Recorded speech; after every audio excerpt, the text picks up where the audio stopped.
Greetings to all those who are interested in steam railways, rolling stock and footplates. My name is Liam Dale, and the Great British Classic Film and TV channel is one of my media outlets. I had the pleasure of making 3 dedicated steam railway titles during my working time, and I thought I would upload them here as a 3-hour-long steam binge collection for some armchair nostalgia.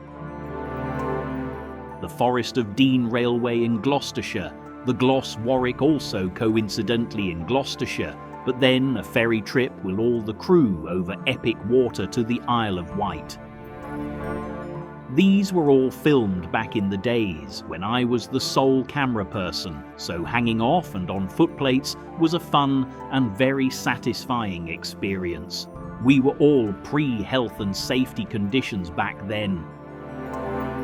These lines are all active and well, thanks to the volunteers who protect the lines and engines, and an extra thanks to those who visit, smell the smells, enjoy the biscuits, and ride in classic carriages.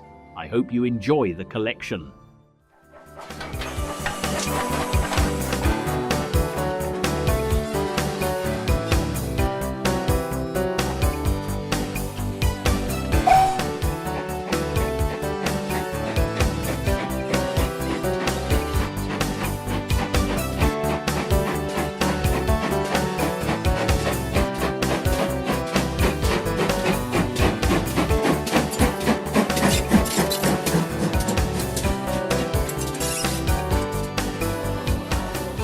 Whether you're an engineering enthusiast or an eager spectator, the evocative image of a steam train rumbling through the British landscape is a stirring and nostalgic sight.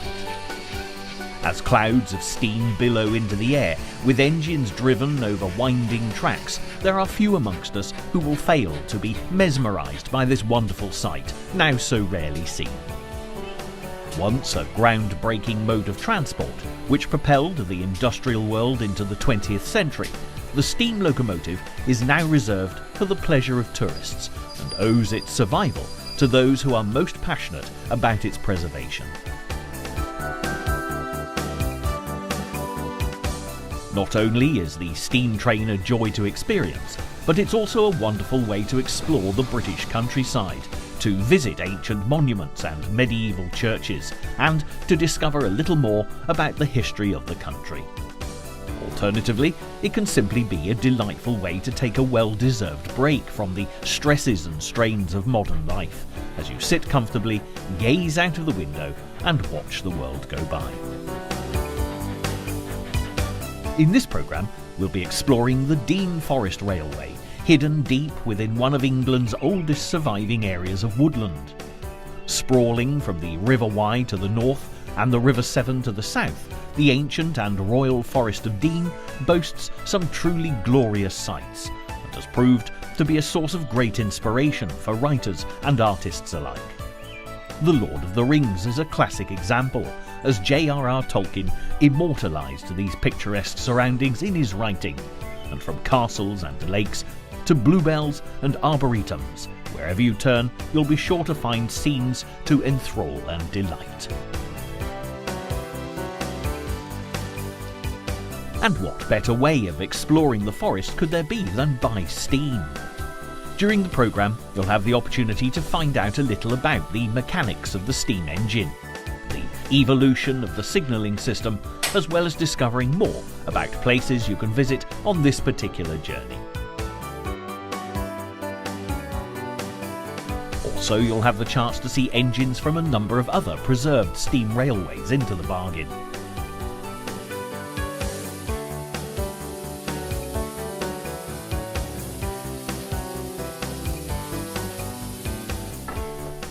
But before we begin our forest journey, it's worth taking a step back in time to discover the origins of steam travel in Great Britain, and find out a little about the extraordinary characters who brought about such revolutionary changes in the history of transport. The Scottish inventor and mechanical engineer James Watt was the first to really harness the power of steam, as far back as the 18th century. But it wasn't until the 19th century that his work was used to improve transport. Although railways already existed, it was horses that were used to pull wagons along them, especially when it came to carrying heavy loads such as coal from the mines. As the Industrial Revolution gathered pace, canal mania had swept Britain by the late 18th century with the development of the inland waterways. But whether transported by water or along a horse-drawn railway, progress was very slow. As a result, engineers began experimenting with steam to drive a locomotive, and very rapidly the canals were forgotten with the dawn of the railway age. It was a Cornishman, one Richard Trevithick, who first developed a steam-powered road vehicle. The London road carriage made its first journey in 1803, but the carriage was expensive to run and uncomfortable for passengers, so the novelty of this extraordinary contraption soon wore off.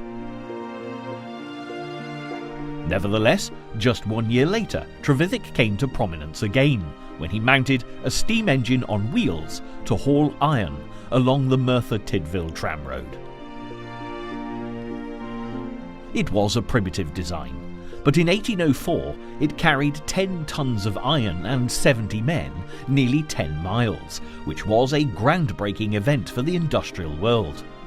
Even so, at 5 miles per hour there were still many improvements to be made, and while Trevithick went on to create storage heaters, pumps and steam tugs, it wasn't until the 1820s that the notion of the steam train really took off, as the man credited with being the father of the railways, George Stephenson, stepped into the limelight.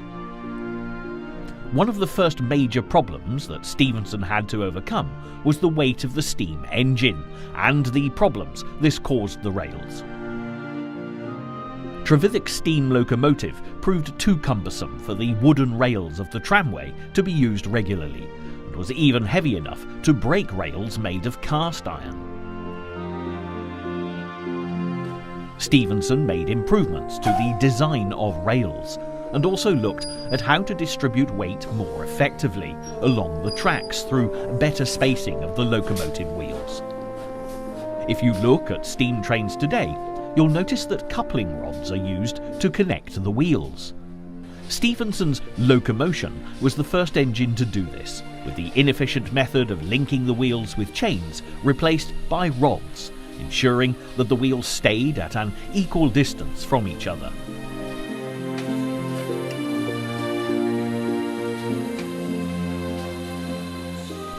When Stephenson opened the Stockton-Darlington Railway in 1825, he used wrought iron rails, which could be produced in much longer lengths than those made of cast iron, and were much less liable to crack under the weight of heavy locomotives. As Stephenson's railway swiftly transported coal from the collieries in Darlington to the port at Stockton, rich northern investors soon saw the vast potential of this new form of transport, and embarked upon a project to link the city of Manchester, famous for its cotton factories, with the thriving port of Liverpool. And to determine who would win the contract for building the locomotives, a competition, the Rainhill Trials, was held in 1829. By now, George Stephenson's son Robert had started to work with his father, and together they designed a locomotive with enough power to pull huge amounts of freight across the countryside. But the Stephensons realised that the obstacle they needed to overcome was the limited amount of steam they could produce. Robert Stephenson came up with the ingenious idea of replacing the single flue that ran through the boiler with a great number of tubes. When the flame and heated air passed through the tubes, they covered a much larger surface area, heating up the surrounding water and producing steam much more rapidly. The improvement to the locomotive design had impressive results during the Rainhill Trials, when Stephenson's rocket covered 35 miles in 3 hours and 12 minutes, hauling 13 tons of loaded wagons. It was enough to win the day, and they were awarded the contract to build locomotives for the Liverpool and Manchester Railway.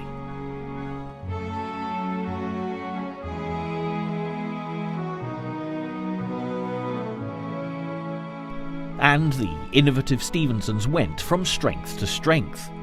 They engineered a floating line made of wood and stone over the bottomless peat bog of Chat Moss on the outskirts of Manchester. Realising that even the slightest incline or decline in gradient could greatly decrease the speed, they dug tunnels through hills and started to build great railway viaducts which spanned across the valleys of the north. The British landscape was changing dramatically, and the canal companies went into a rapid decline. Interestingly, many of the newly formed railway companies bought up the canals, and you'll often see the railway tracks running alongside the waterways, which had been engineered along the flattest and most economic routes linking mines and factories with Britain's major cities and ports.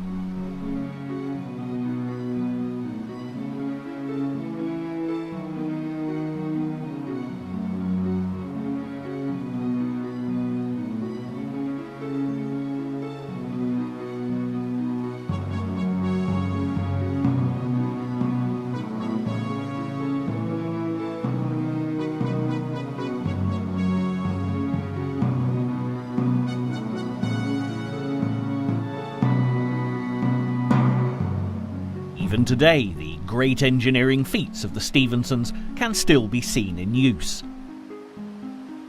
Summit Tunnel is one of the oldest railway tunnels in the world, having been built between 1838 and 1841, running under the Pennine Hills, forming a vital gateway between Manchester and Leeds. The tunnel was mined by hand through shale, coal and sandstone, then lined with 6 quarters of bricks to form the horseshoe shape that gives it the characteristic entrance you can see today. Vertical shafts were drilled through the hillside to provide survey points from above, and after the tunnel's completion were kept as blast relief shafts to vent steam from the locomotives that passed through.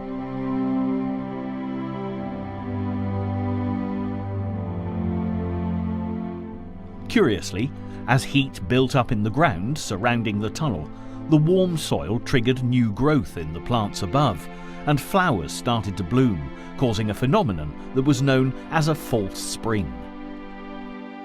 Though today, with steam trains no longer passing through, the flowers have gone, but the tunnel has been continuously used by passengers and for freight since it opened. The only exception was when it closed for the first 8 months of 1985, after part of a goods train burst into flames while in transit.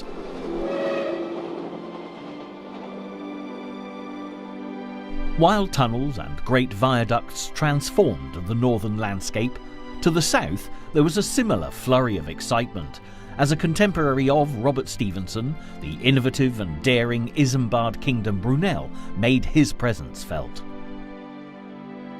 At the extraordinarily young age of 27, Brunel had been appointed chief engineer to the Great Western Railway, which linked the capital city of London to the southwest and the major port of Bristol. It was Brunel's vision that passengers could purchase one ticket at Paddington Station and travel from London to New York, changing from the Great Western Railway to the Great Eastern Steamship at the terminus in Neyland, South Wales. He also had other exciting plans for the railway, and using extensive calculations, was of the opinion that there were considerable advantages to using a wider track gauge. While Brunel began building broad gauge railways with trains to match, not everybody agreed with innovative engineers' ideas. Further north, the gauge that George Stephenson had chosen for his line was based on the width of farm carts and measured 4 feet 8.5 inches and was much narrower than Brunel's tracks. Consequently, the northern half of the country ran on narrow gauge tracks, while in the south Brunel's broad gauge was used, which was fine until the railways met and chaos ensued.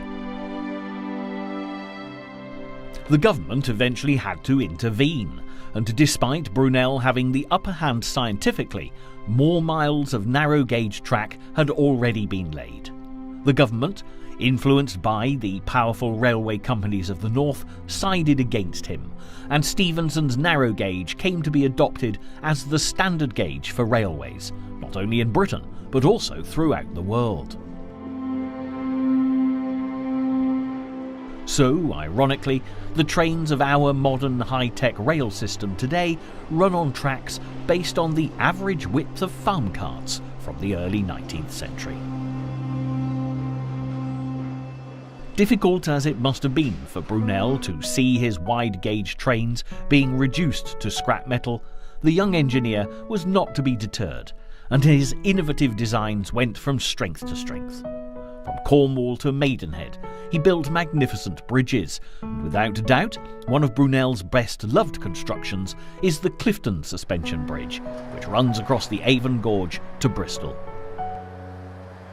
With its Egyptian-style towers and elegant shape, it was a great tribute to Brunel's talent. The engineer even had the idea of adding sphinxes to the tower, which were fashionable at the time.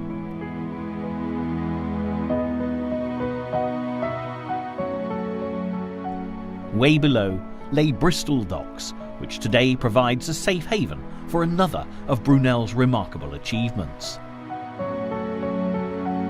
This is the SS Great Britain, the first iron-built steamship to be screw-propelled across the Atlantic, designed by Brunel to improve links with the rest of the world for his Great Western Railway. Sadly, Brunel never lived to see the completion of the Clifton Suspension Bridge, but today his ships, tunnels and bridges stand testament to his genius. From Brunel's achievements in the southwest, this is the perfect opportunity to return to the Dean Forest Railway, which can be found less than 30 miles to the north of Bristol across the Severn Estuary. Here in the Forest of Dean, this is a railway that actually predates Stephenson and Brunel, and has been in operation first under horsepower and then steam since 1809. Today the surroundings are calm and picturesque, making it difficult to imagine what this place would have been like as it buzzed with the activity of the Industrial Revolution.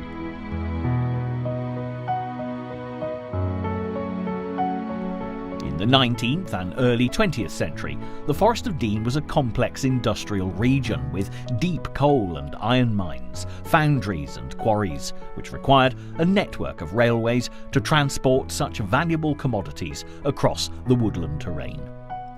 Back in the 19th century, the steam trains that ran along these tracks were used purely for the purpose of transporting iron ore and coal to the harbours further south. It's thought that as early as the 5th century BC, rich seams of iron ore, coal and limestone were discovered here, and if you explore the local caves or take a look into the streams and rivers, you'll find that traces of these precious minerals can still be seen to this day. Traditionally, men born within the forest's boundaries are allowed to dig for iron ore and coal in the open cast mines scattered across the area. There are few free miners left working the lodes today, but those that remain certainly guard their mineral rights fiercely.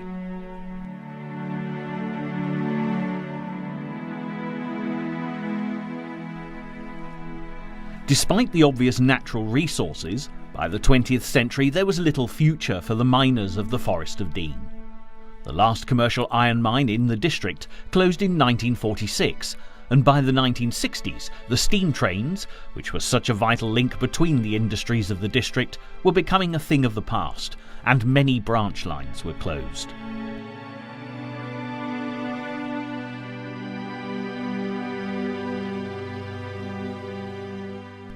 Today, the main industry in the Forest of Dean is tourism, but as people flock to the countryside, escaping the hustle and bustle of city life, the steam trains have very definitely made a very welcome comeback.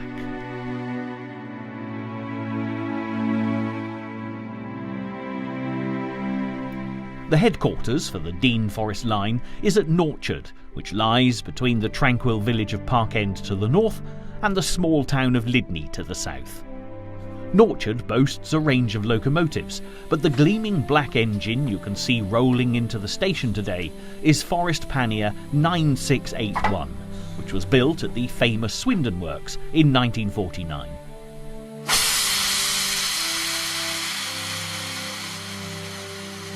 In terms of preserved steam engines, this is actually quite a youngster, although it still took a great deal of work to restore this fine locomotive to its former glory. Like so many wonderful old engines, 9681 became redundant with the closure of branch lines in the 60s, and in 1965 it seemed as if this engine had literally reached the end of the line when it made its final journey to a scrapyard in South Wales.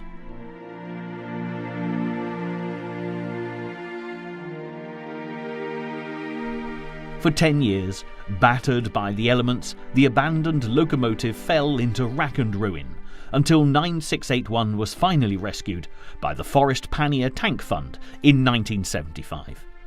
They'd raised the £3,600 needed to make the purchase and quickly started the task of restoration.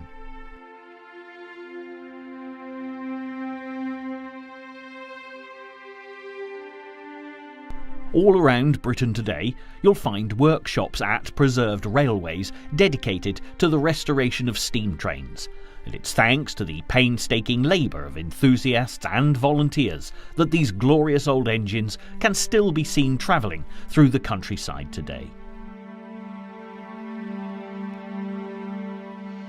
It took 9 years of devoted work before this particular Pannier engine could be returned to service in 1984. It probably won't come as too much of a surprise that 9681 acquired the nickname Black Beauty when the restoration was complete, which was a wonderful tribute to all those who'd worked so hard to save this locomotive, which has since given such pleasure to so many people.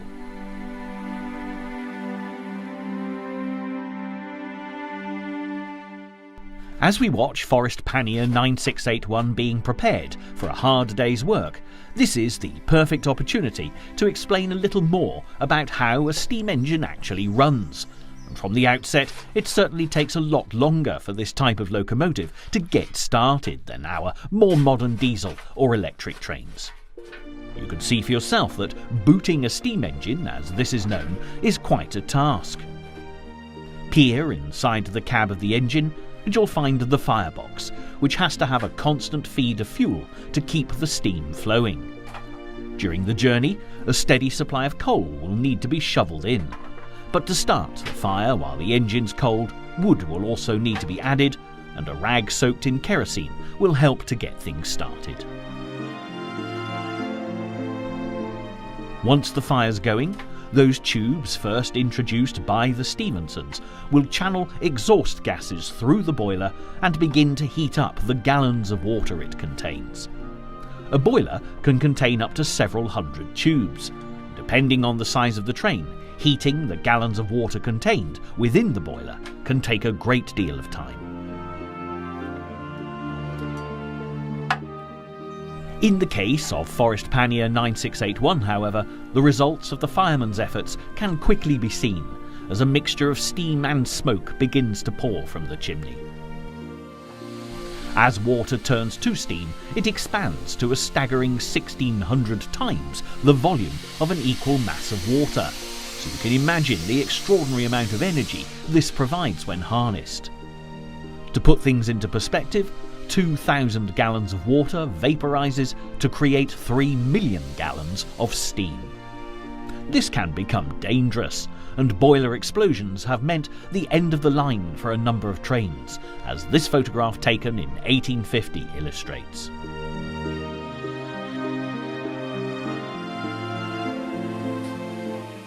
The Forest Pannier has a water capacity for 1,200 gallons, which will result in plenty of steam being generated throughout the day. The firemen will adjust the supply of fuel to get the water to simmer or come to a full rolling boil. As you can see here, The main fuel for the steam engine is coal, and this will generally be carried behind the engine in what is called the tender. The coal size is also important, and larger pieces need to be broken down to about the size of a man's fist to allow the spread of an even flame over the whole grate. Larger pieces would cause black spots in the fire, the sure sign of lower temperatures and less effective combustion.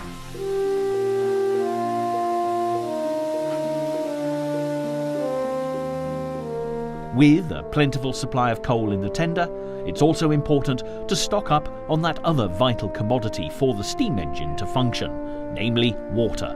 And with so much needed to generate enough steam for a 4-mile journey, a stop at the water tower is definitely in order. These towers dedicated to the steam train can be found at stopping places all along the railway, so there's never a shortage of water. And it isn't only the firemen hard at work at first light on steam days, as there's plenty to be done outside the engine as well.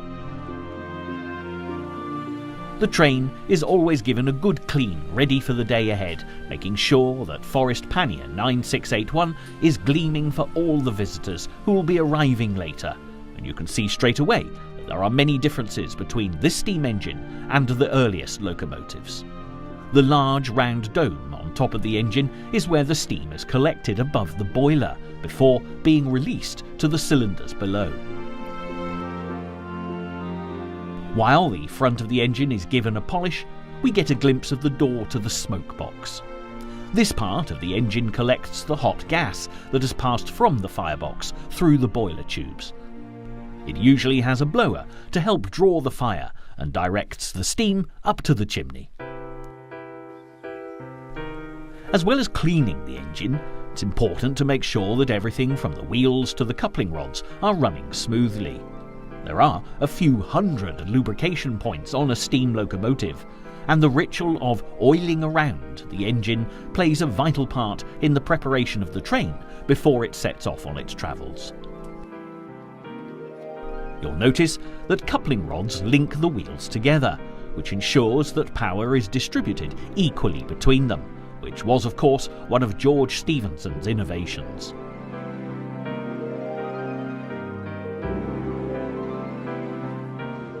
The wheels run in slots within the steel frame around which the locomotive is built, and mounted on top of these metal beams you'll find the cab, firebox, boiler and smokebox.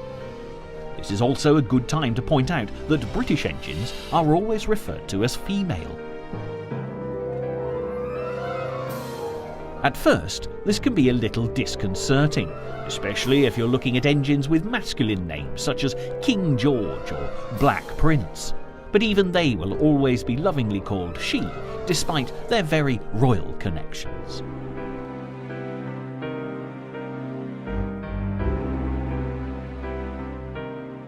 As the water in the boiler heats up, more steam is created, and you'll notice that not all the smoke and vapour is coming out of the chimney. There's also a safety valve mounted above the boiler, which is designed to allow steam to escape if the boiler pressure exceeds its limit. But as well as steam coming from above the engine, you'll also notice that it's being released from below. When a steam locomotive has been standing for a while, steam may condense in the cylinders as they cool. The resulting water can damage the cylinders and pistons when the locomotive then tries to move away, so cylinder drain cocks controlled from the cab are opened while the locomotive is standing. These won't be closed until after the locomotive starts to move away. The drain cocks are what produce the typical large clouds of steam from the front of a locomotive when it first begins to move. And with all this steam being generated, it's time to put it to good use.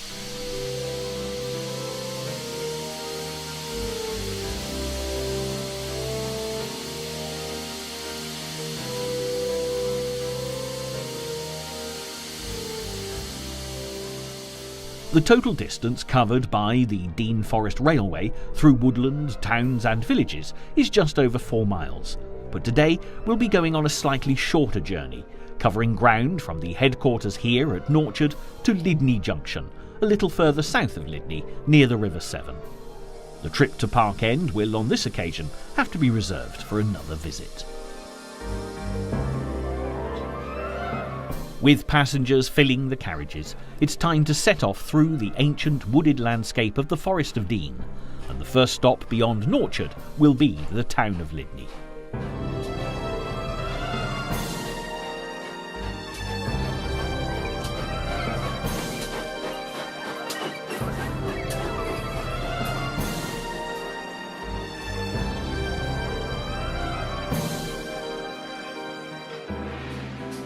As you take in the views, you can certainly see why, way back before the Industrial Revolution, this district was used as a royal hunting ground, most notably in Norman times. Boar and deer roamed freely here, and you'll still find plenty of wildlife if you follow some of the woodland walks on offer. But while we're on the train, we can leave hiking expeditions for a later date and take this opportunity to look in a little more depth at how the steam engine works. As steam is produced, the expanding air in the cylinders inside the engine produces enough pressure to push the pistons. If you take a look at this much larger locomotive at the Gloucestershire-Warwickshire Railway called Black Prince, you can get a very clear view of the connecting rod which is linked to the driving wheels. This steel arm converts the horizontal motion of the piston into the rotation motion of the wheels. Of course, it's up to the driver to decide when the train begins moving and in which direction, and if you take a look at the interior of 3205, you can see exactly what happens inside the driver's cab. This area is called the footplate, and the big red lever you can see running across the cab from left to right is called the throttle or regulator. It opens a valve that controls how much steam is piped out of the boiler into the operating cylinders, which in turn set the pistons going, just as the accelerator would on a car. The circular handle you can see to the right of the regulator is called the screw reverser. This adjusts which side of the piston steam is supplied to when the regulator is opened, and also the amount of steam provided. As the train sets off, the screw is turned clockwise to its full extent, providing steam for 75% of the piston's travel to move the locomotive forwards. Once moving, the screw would be turned anti-clockwise to reduce the percentage as the train accelerates and less effort is required. Turning the screw anti-clockwise to its full extent provides steam to the opposite side of the pistons and reverses the direction of travel, and at mid-position no steam is supplied at all. Even though our modern trains of today are so much faster than the steam engine when it comes to speed, back in the 30s, this more aged form of transport did reach some impressive speeds.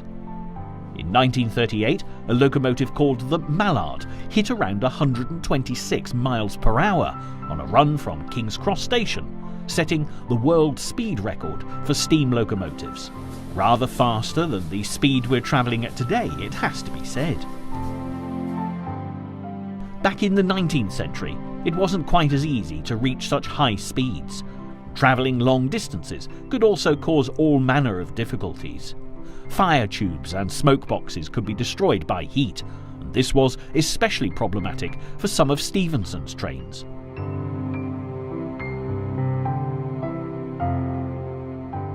Robert Stephenson resolved the problem by extending the boiler and the fire tubes from the usual 9 feet to 13 or 14 feet.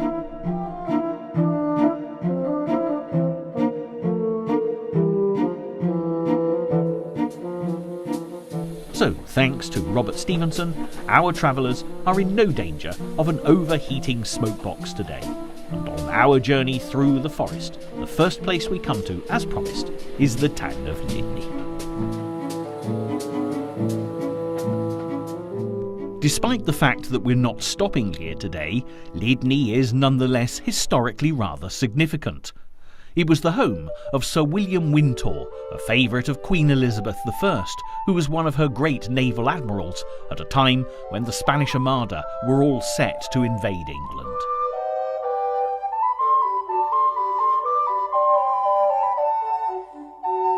When Tudor monarchs ruled supreme in the 16th century, the timber generated by the forest was considered to be some of the finest in the country.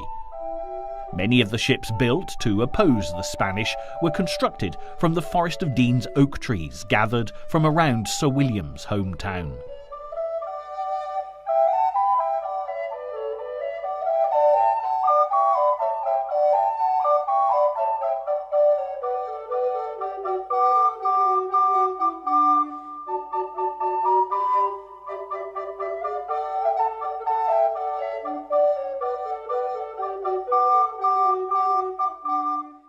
Centuries later, the arrival of the railways made a great impact on the small town, which stands on the north bank of the River Severn.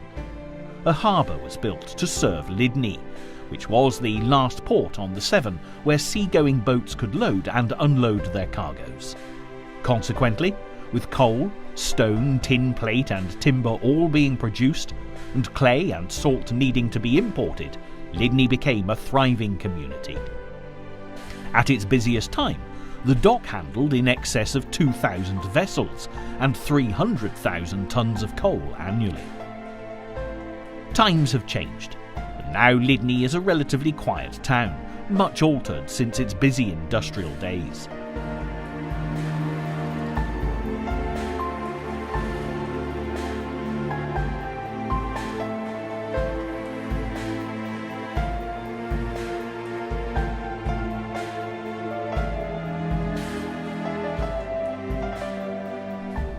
As we travel further south, we are finally given the chance to pause and have a look around at some of the prettier sights to be found in the forest.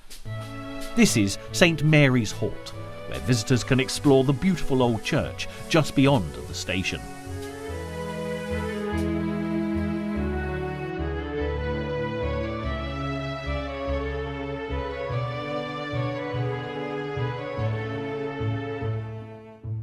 The tower and chancel date back to the early 13th century, and it really is a lovely place to stop off and take in the tranquil surroundings.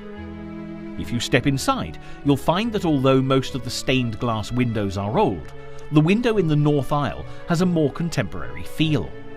It was a gift to Lydney Park's Lord Bledisloe, otherwise known as Charles Bathurst, in the 1940s, and boasts an icy New Zealand landscape with a view of the Franz Josef Glacier. It commemorates Lord Bledisloe's tour of duty as governor of the country, and you'll also find that monuments and inscriptions in and around the church show the influence of the Bathurst family on the town of Lydney from the 18th century to the present day.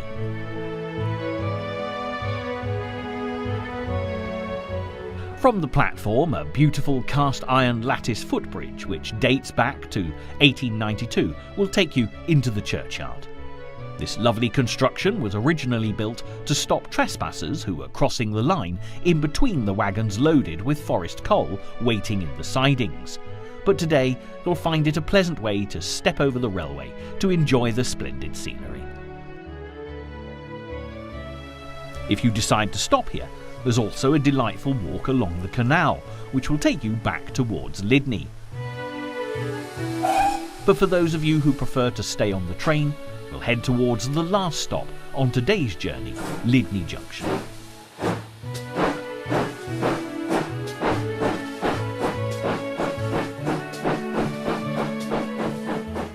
Now, for anyone taking a train ride, looking out of the window is one of the greatest pleasures. But it's also worth mentioning the interior of the carriages at this point.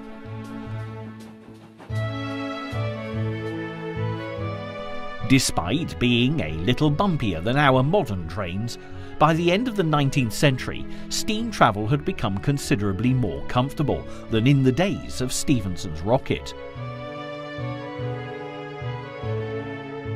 You You may be surprised to discover that in the early days, even the first-class passengers travelled in the equivalent of a horse box, making carriages rather dark and sinister.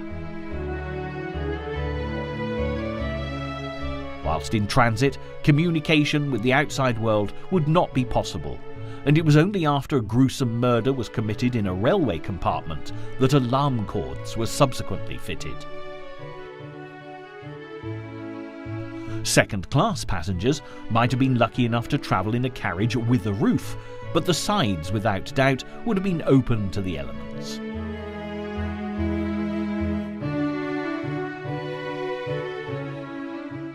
Third-class passengers were not even able to sit, forced to stand crammed together in open trucks as they were jolted at speed along the tracks.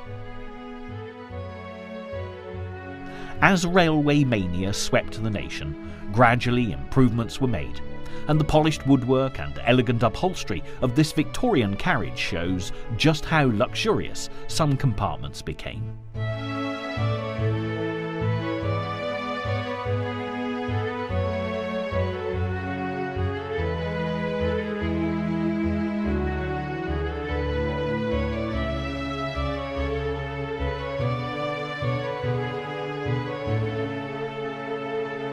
The carriages pulled by Forest Pannier 9681 may not be quite so luxurious, but as we approach Lydney Junction, most people are definitely more interested in what's going on outside, as there's a flurry of activity for the volunteer manning the signal box today. This wonderfully preserved signal box at Lydney Junction gives us the perfect opportunity to delve back into the history of rail travel once again. Before we go on to look at how the system works on the Dean Forest Railway, we'll step back in time and see how signalling actually began.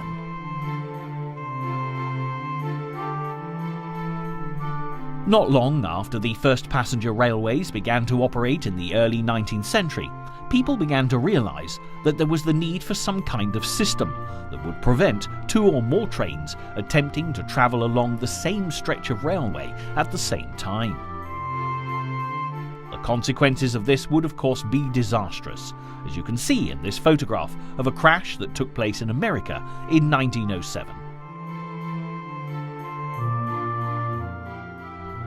Early methods relied upon policemen at stations, crossings and junctions, using handheld flags to signal passing trains. With no communication possible between these men, they simply relied on a time interval system to prevent trains from running into one another, which was far from satisfactory. In 1841, Brunel provided disc and crossbar signals on the Great Western Railway, but in 1843 vast improvements were made with an idea courtesy of the Royal Navy. For several decades, the Navy had already been using a means of communication known as the flag semaphore signalling system, which the railways also put to very good use. In fact, despite radio communication now being a much more technologically advanced alternative, semaphore has remained an important feature of modern rail travel.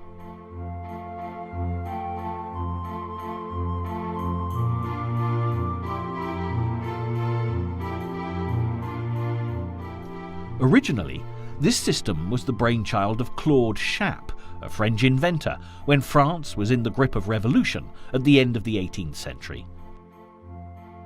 The mechanical arm seen here was used to make different positions, which would in turn provide vital messages for those involved in the bitter conflict that cost so many their lives. Sadly, Chappe met a rather sorry end himself when rivals claimed his invention was plagiarized, and he became so depressed that he threw himself down a well.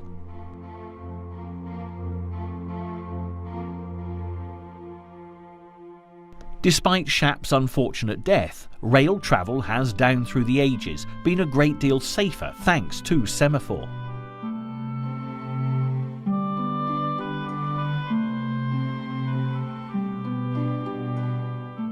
If you look at the signals today, you'll notice they are a little different from the original semaphore, but they function just as well. If the arm is horizontal, it indicates danger, and when at an angle, it gives the all clear.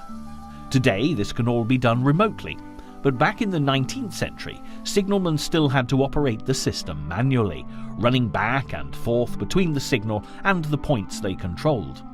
And as track layouts became more complicated and the frequency of trains increased, so did the potential for accidents. It wasn't long before there was a necessity for a central control point, which brought about the development of the signal box.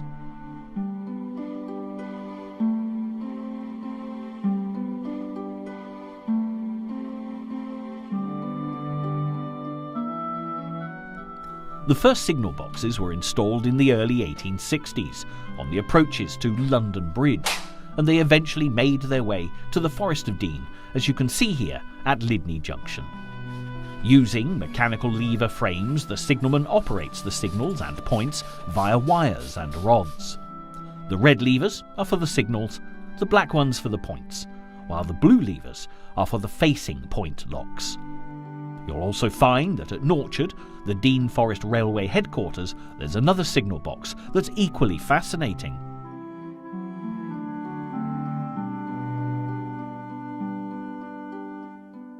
Originally, the signalman only controlled the main signals and points for an area, while the points for many local sidings were still controlled from the individual levers next to the points.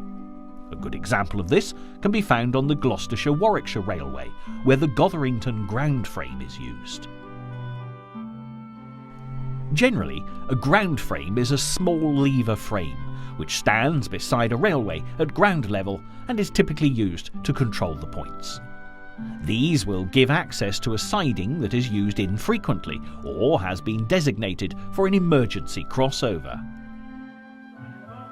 While these types of points still have to be operated by the train crew, over time, more and more controls were relocated to the signal boxes until all points on running lines were under the signalman's control.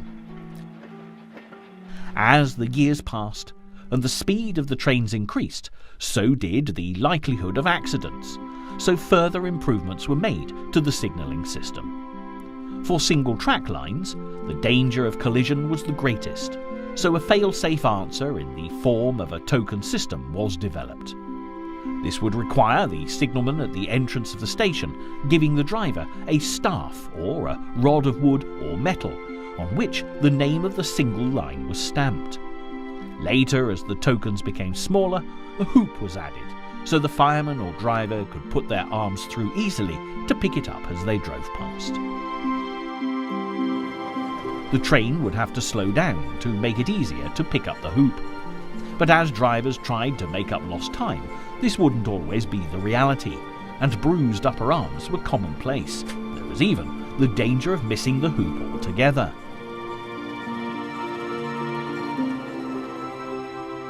As you can see, the method is still used on the Dean Forest Railway, and the driver of the train entering the branch line must be in possession of this staff or token to ensure that no collision with another train is possible. From the late 1880s, the token system was drastically improved, and various forms of electrically interlocked single-line token systems were introduced. The signal box at each end of the section was equipped with a token instrument, which was a machine which detected the removal or replacement of a staff or token. By now, the token had evolved into a small metal key, which would be pushed into the block, which took the relevant token at each end of a signal line section. These were electrically interlocked, so that the act of removing a token effectively locked both machines and prevented further removals from either block until the missing token was replaced at one end or the other. Of course, with new modern technology to hand, there are also a few luxuries that have been added to bring the signal box up to date, as you can see with this control for the level crossing gates. And with our tour of the signal box complete, it's time for us to depart from Lydney Junction with the carriages of Forest Pannier 9681 now brimming with passengers ready to enjoy the return trip to Norchard.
Most people, a visit to a preserved steam railway will be a wonderful day out, and hopefully you'll have enjoyed this brief glimpse into a day in the life of the Dean Forest Railway. But as our time draws to a close, we just have a few moments to take a look at other examples of steam preservation societies around the country.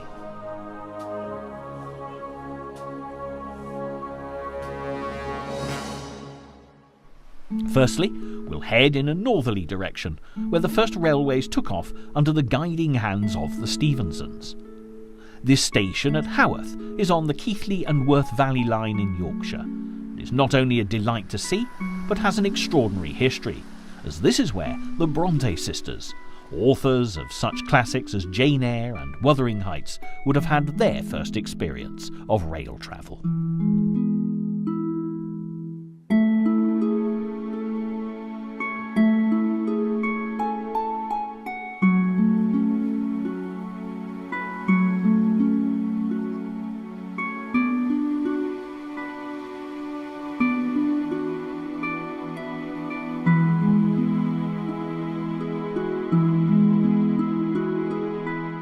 Prefer to head off in a more southerly direction, a trip to explore the Isle of Wight steam railway based at Haven Street will be a real treat. Once a thriving holiday destination, the Island Railway again has an amazing history, as well as owning a particularly beautiful collection of Victorian carriages. And of course, the good Queen herself was a regular holidaymaker in the district, and you can visit Osborne House, Victoria and Albert's summer retreat, which is equally as well preserved as the railway. You can also see the remnants of the royal family's own personal station at Whippingham. There are plenty of halts where you can leave the train and explore the stunning countryside.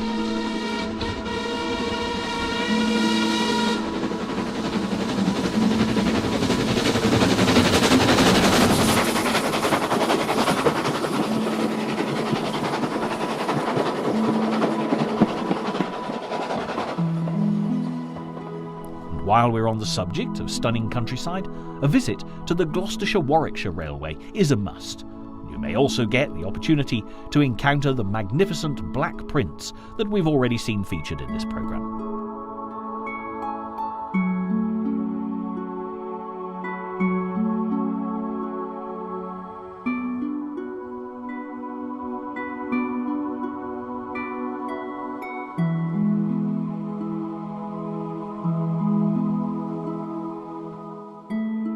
Along the line, there is the most picturesque array of beautifully restored Cotswold stations, and if you're yearning for a bit of peace and quiet, there's no better place to stop off than at Hales Abbey Halt, where you can explore the mystical ruins of a Cistercian abbey founded in the 13th century.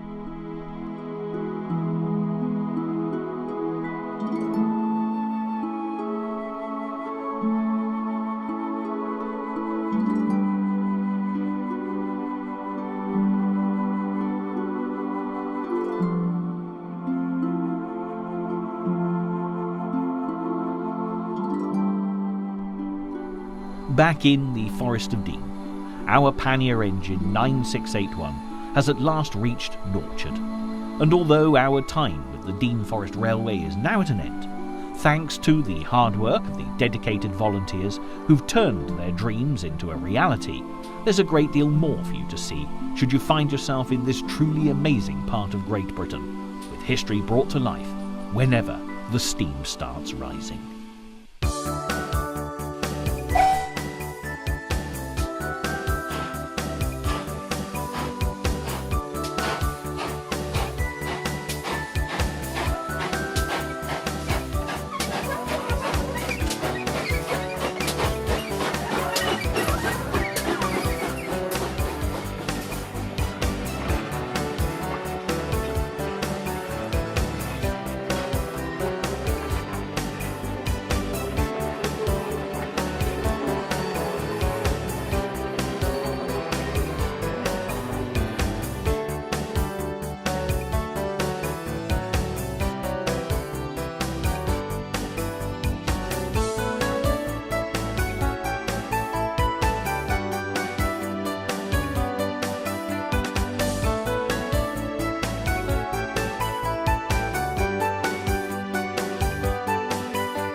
There's something wonderfully comforting about the sight, sounds and smells of a steam engine on a chilly winter's morning.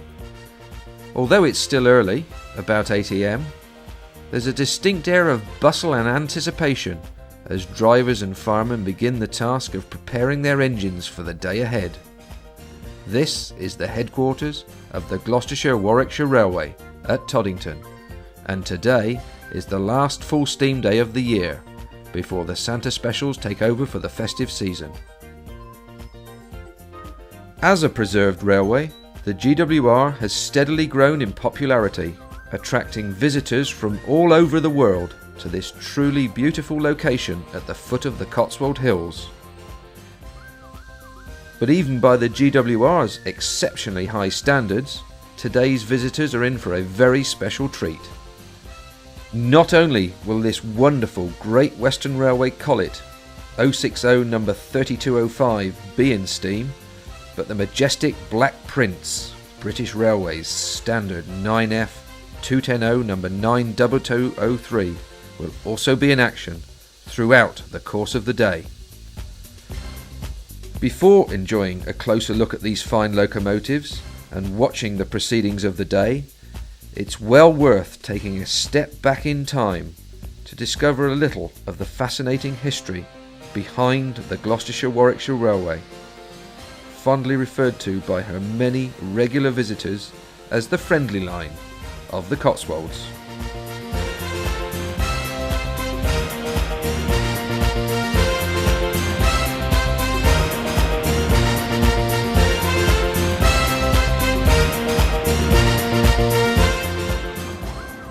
This part of the English countryside looks extremely peaceful today, and it's hard to believe that at the beginning of the Great Railway Age it was a hotbed of controversy. George Stephenson, the inventor and founder of the railways, had laid a network of track across the north of England, and his railways were rapidly advancing south. Isambard Kingdom Brunel, at the remarkably young age of 27, had been appointed chief engineer of the Great Western Railway, running from London Paddington to Bristol Temple Meads, and further south through Exeter and the West Country to Penzance. Always innovative, and never afraid to put his ideas to the test, Brunel disagreed with Stephenson and the already established railway companies about the width of the track. Stephenson had decided on a gauge, as track width is better known, of 4 feet 8.5 inches, based upon the average width of farm carts in his local area. Brunel used extensive engineering calculations to find an optimum width of 7 feet, which was described as broad gauge, and he used this throughout his Great Western network. Brunel truly believed that other railway companies would see the advantages of switching from Stephenson's narrow gauge, expecting the entire national network of railways to run his way. There's an old expression that can still be heard today, particularly amongst the turmoil that has resulted from the privatisation of modern railway services. Quite simply, there's a Great Western way to do things, and there's a wrong way. The same school of thought also claims that the letters GWR stand for God's Wonderful Railway, but for the purposes of this programme, we'll settle for them as an abbreviation for the Gloucestershire-Warwickshire Railway. Unfortunately, Brunel had underestimated the power of the narrow gauge supporters, and despite the undoubted advancement he'd made on Stephenson's original concept, his mathematical calculations were rejected. A parliamentary committee passed an act ruling that all track should be laid to Stephenson's narrow gauge, and so 4 feet 8.5 inches became the standard gauge.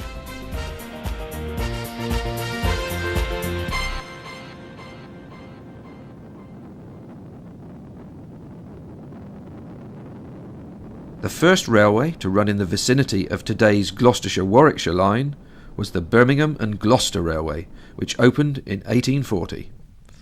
This was soon taken over by the Midland Railway, who were looking for an opportunity to take their narrow gauge further south. Although Gloucester was important, it was Bristol Temple Meads, linked to Gloucester by broad gauge, that was the real target.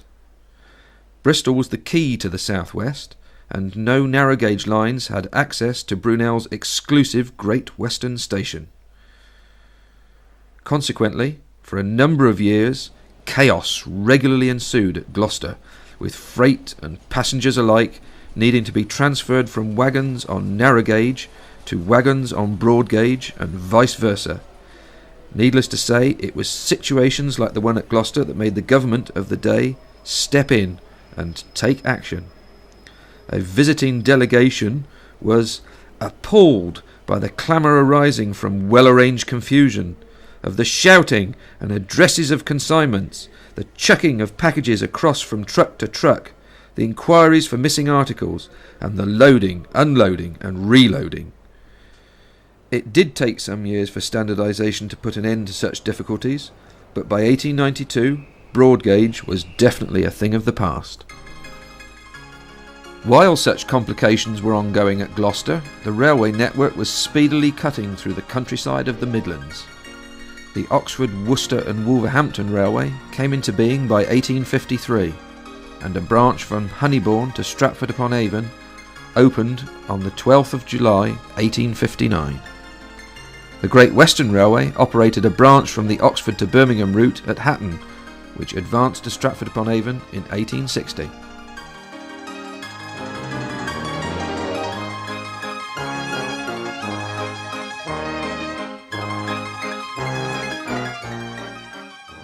On the 1st of August 1899, the Great Western Railway obtained an Act of Parliament for the construction of a high-speed link between Honeybourne, south of Stratford-upon-Avon, and Cheltenham, and it's this line that has been preserved in part to become the Gloucestershire-Warwickshire Railway, which we are visiting today. The first section of line opened between Honeybourne and Broadway in 1904, and by the December of that year it had extended to Toddington. Winchcombe was reached in February 1905, Bishop's Cleeve in June 1906, and eventually Cheltenham in August 1906. Combined with a Great Western line that travelled further north of Stratford, the company had a vital route that linked the heart of the Midlands with the southwest. The magazine of the Gloucestershire-Warwickshire Railway is actually called The Cornishman, in honour of the much-loved service that graced this line in the heyday of railway travel. from Wolverhampton all the way to Penzance. So popular was this train that in 1959 it would have cost you the grand sum of 2 shillings just to reserve a seat. By the early 1960s, the motor car was taking over the nation's holiday transportation, no longer the sole province of the railway excursion specials. The original Midland Line, dating back to 1840, was used in preference, although BR did keep the Stratford-upon-Avon to Cheltenham route open as a relief line until the mid-1970s. But the writing was on the wall, and in 1977 there was a total closure from Honeybourne southwards, and by 1979 everything had been dismantled.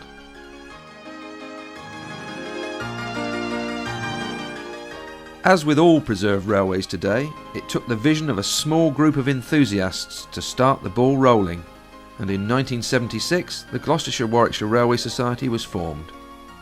Originally, their aim had been to prevent closure, but this was sadly unrealistic, and even the track was lifted before the enthusiasts could intervene.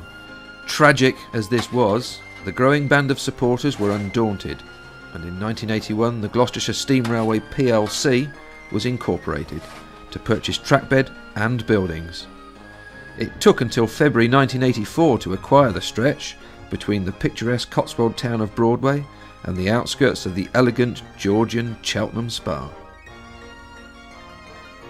Initially, trains ran just a short distance between Toddington and Hales Abbey Holt. Then, as we'll see later, an extensive refurbishment of Winchcombe followed, and by 1990 the line stretched just a little further south of Gretton. At present, the GWR reaches the end of the line at Gotherington, a major piece of restoration which was completed in 1997, though as you will soon discover, it is only intended as a temporary terminus.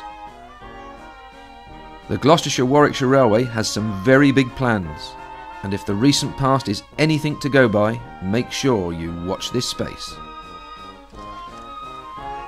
There are still a few hours to go before visitors will begin to arrive here at Toddington, but a growing number of overawed people clutching tool bags and thermos flasks are now disappearing to various engines and carriages across the yard. A closer look at where an industrious group have gathered reveals one of the many treasures that has found refuge at Toddington. Fortunately, this engine is well signposted, and it's immediately obvious that we're looking at something rather special.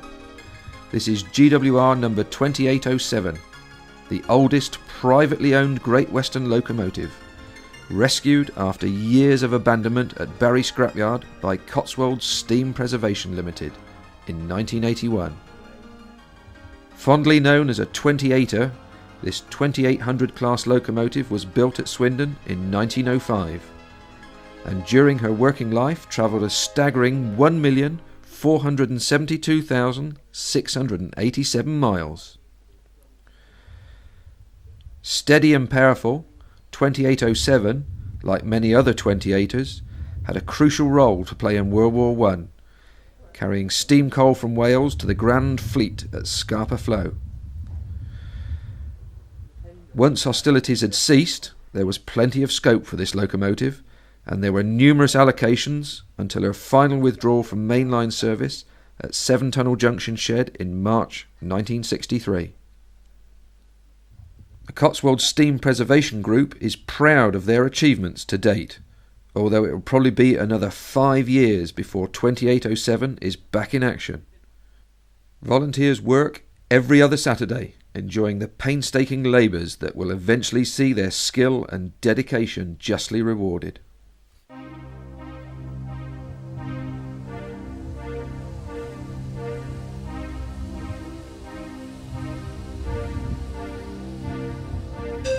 Despite a poor weather forecast, the rain is holding off, and both 3205 and Black Prince are showing steam.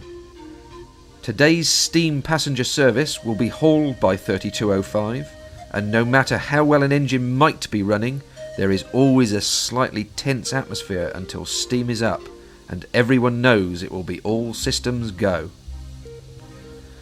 Considering the age of this locomotive, she is remarkably reliable, and this morning is proving to be no exception.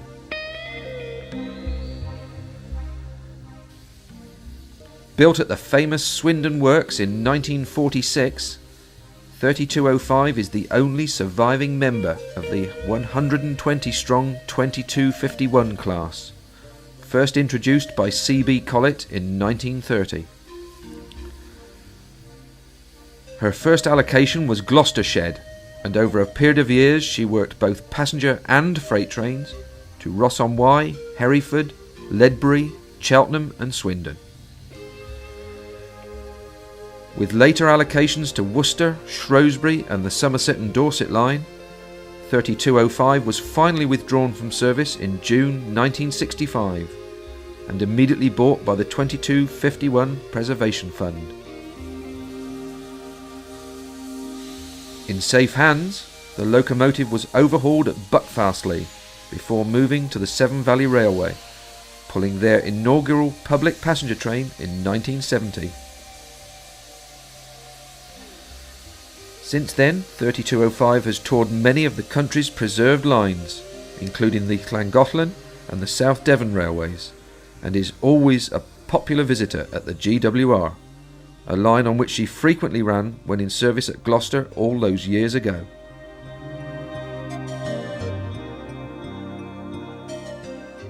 Tucked away at the back of this engine shed is another locomotive designed by C.B. Collett. This is a 1400 class Great Western Railway 042 tank, and although she looks a little abandoned today, these engines were the classic branch line locomotive of their time. Anyone who's seen the famous Ealing comedy The Tipfield Thunderbolt will instantly recognise her characteristic design.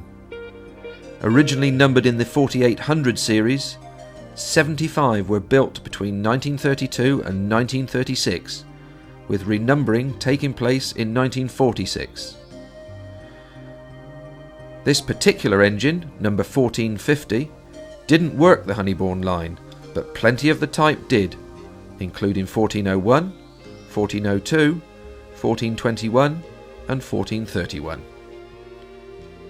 Built at Swindon in 1935, 1450 was allocated to Oxford, Slough, Exeter, Dulverton, Tiverton, Taunton and Exmouth Junction over the course of her working life.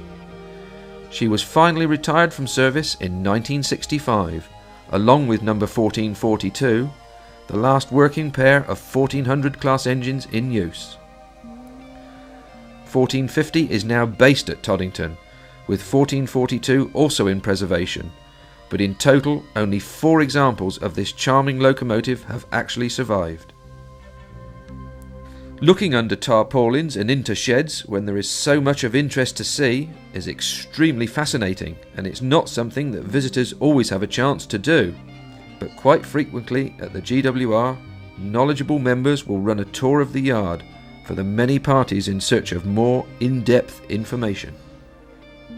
The brick-built goods shed with a railway track running through it is now used for the repair and maintenance of locomotives, and is probably the most immaculate of its kind that you're ever likely to see.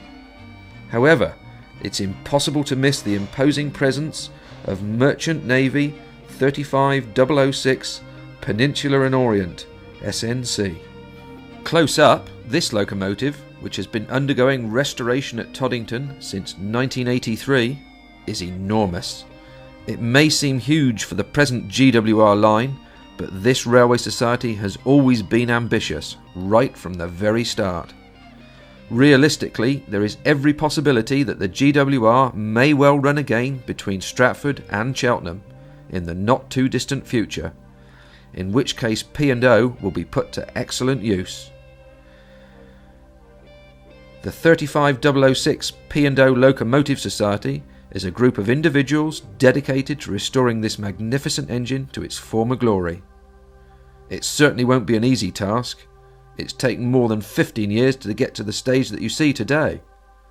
But be assured, the day will come when P&O 35006 will pull out of this goods shed very definitely under her own steam.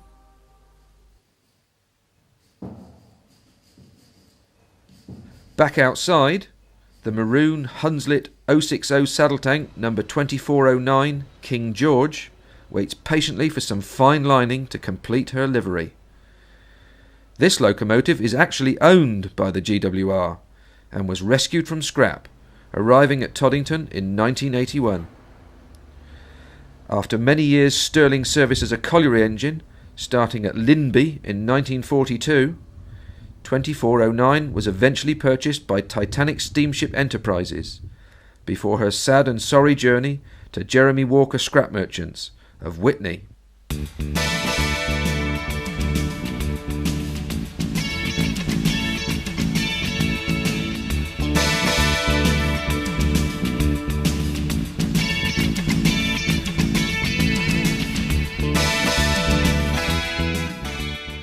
As the morning goes on, crowds are beginning to gather, and although the weather is to say the least disappointing, the added bonus of Black Prince now billowing steam is more than adequate compensation. This very special engine is owned by wildlife artist and conservationist David Shepherd. Black Prince is the newest privately owned mainline locomotive in the country, having been built at Swindon Works in 1959. After a short career with British Railways, working the massive iron ore trains from Liverpool docks and some of the heaviest passenger trains over the Mendips on the Somerset and Dorset Joint Railway, Black Prince was bought by David Shepherd in 1967, direct from Birkenhead Shed, in full working order, straight out of BR service for £3,000, with spares included. It's been a labour of love to maintain this engine's pristine condition, but fabulously rewarding. Today, David Shepherd is taking Black Prince out as a private excursion for friends. Admittedly, it's been rather touch and go over the last 48 hours as to whether Black Prince would be able to get up steam for the trip. But after being gently warmed up overnight, all is looking very promising. And as she comes in for final checks over the pit, everyone is more than satisfied with the morning's efforts. Black Prince will run this afternoon.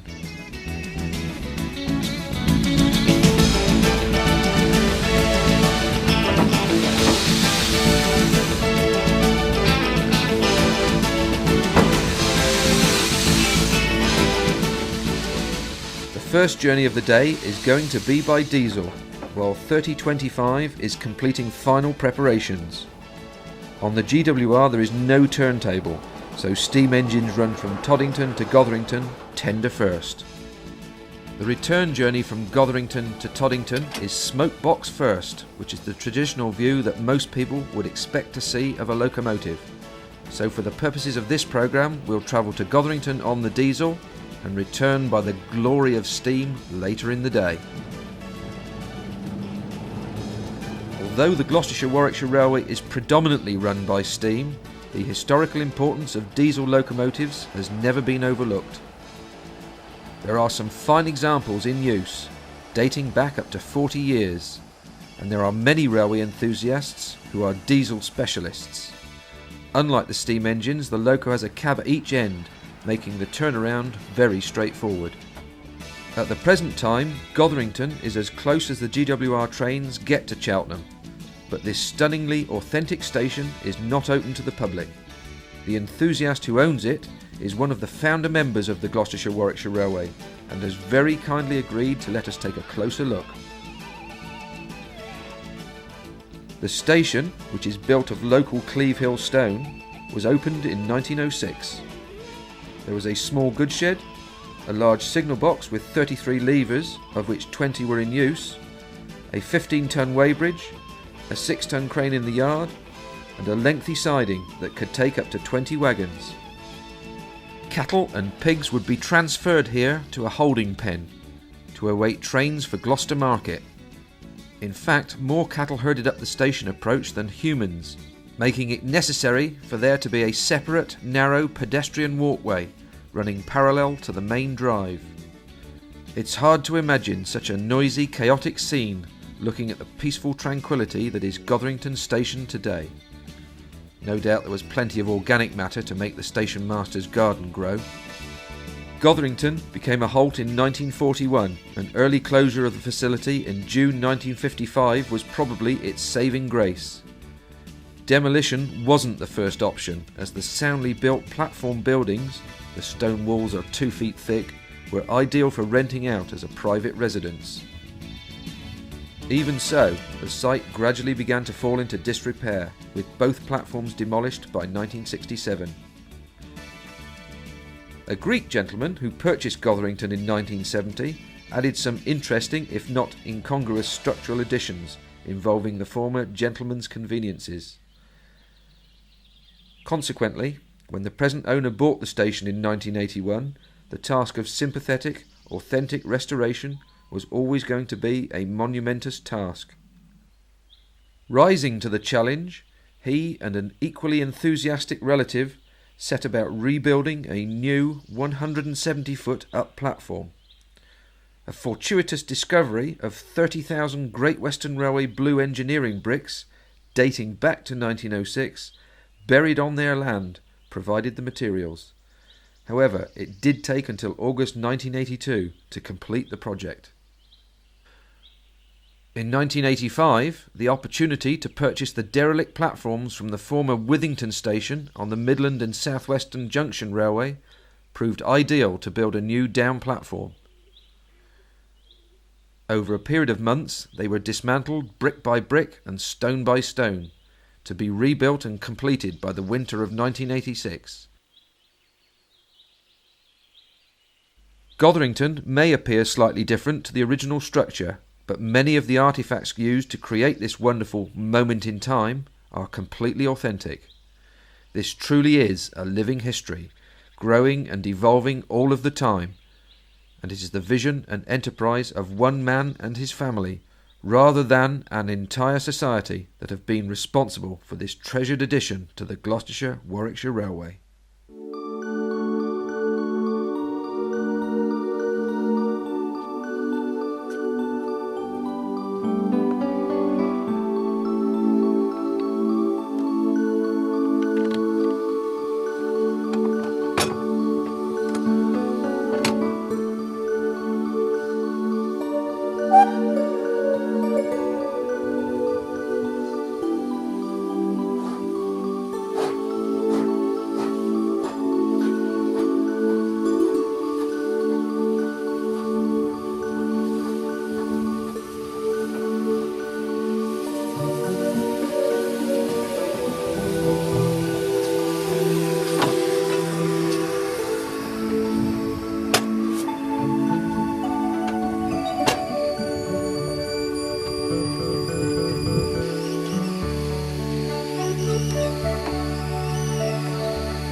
With views of Gotherington disappearing, the journey to Toddington begins in earnest as 3205 gathers pace through a deep cutting where the trackbed skirts the south side of Dixton Hill.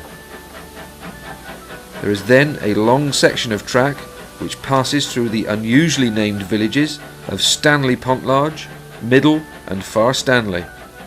For railway enthusiasts the world over, Stanley Pontlarge has a very special claim to fame, as the well-known transport author L.T.C. Rolt, often credited with being the father of railway preservation, lived there.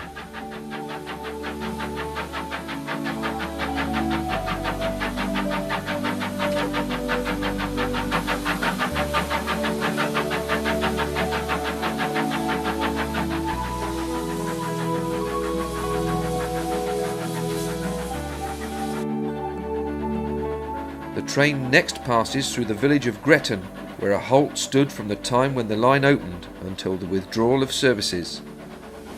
It was more useful than many similar facilities, as it was at least close to the community it served. There were 2 iron pagodas, one on each platform, similar to the one just seen at Gotherington, providing much appreciated shelter for waiting passengers. They were demolished in the early 1960s, but the classic coffee and cream coloured structures, typical of rural Great Western Railway halts, are still fondly remembered by older residents.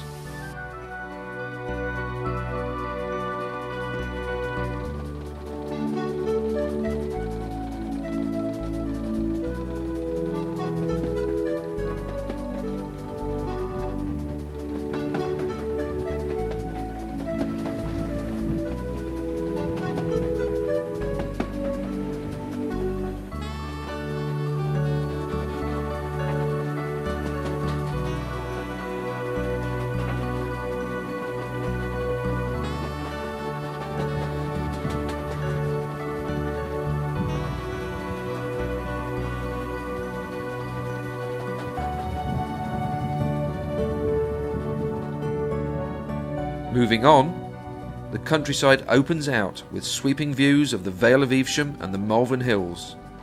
Today, the weather is not going to permit full justice being done to the landscape, with the watery winter sun failing to break through the afternoon mist.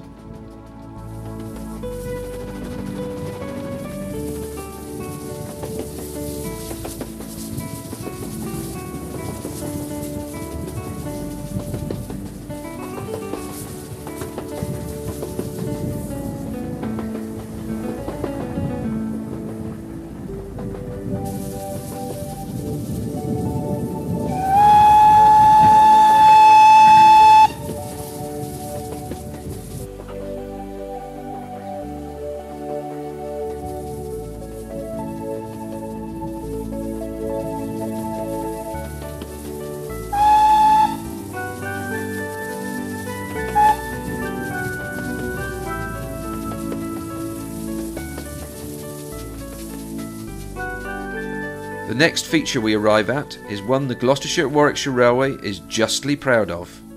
This is Greet Tunnel at the summit of the line, almost 300 feet above sea level. Constructed in blue engineering brick between the 7th of November 1904 and the 5th of December 1905, this is the longest ex-mainline tunnel on a preserved British railway. The middle section of the tunnel is in complete darkness, as both the north and south portals are hidden by the curve of the track.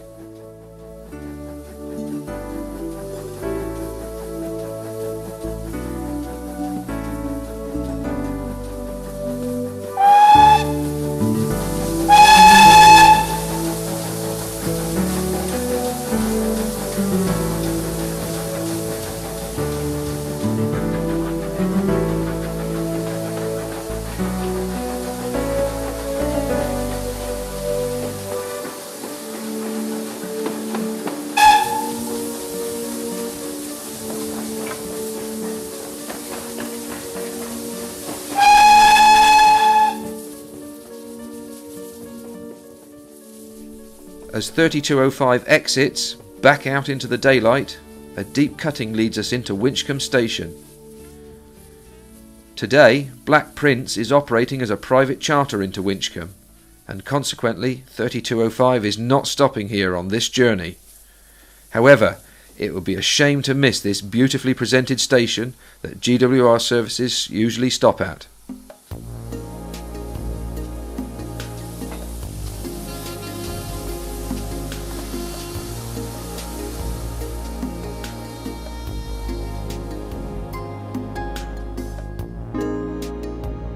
Although this was the nearest suitable site for the town of Winchcombe, the station is actually in the village of Greet. It was first opened on the 1st of February 1905, and it's hard to believe looking at this fine establishment today that, after closure in the 1960s, the platforms and all the features were demolished and taken away. When the Gloucestershire-Warwickshire Railway turned their attention to Winchcombe, there was only a weighbridge and the goods shed left standing. One of the most fascinating features of preserved railways is their ability to source authentic buildings, signal boxes and track, as well as the engines that actually run on the line. Here the station building is stood in the exact position of the original, and few visitors would ever guess that only a few short years ago there was nothing here but rubble. This is actually the old junction station from Monmouth Troy, and the sturdy Monmouth sandstone was dismantled by volunteers and transported to Winchcombe for rebuilding on the down platform.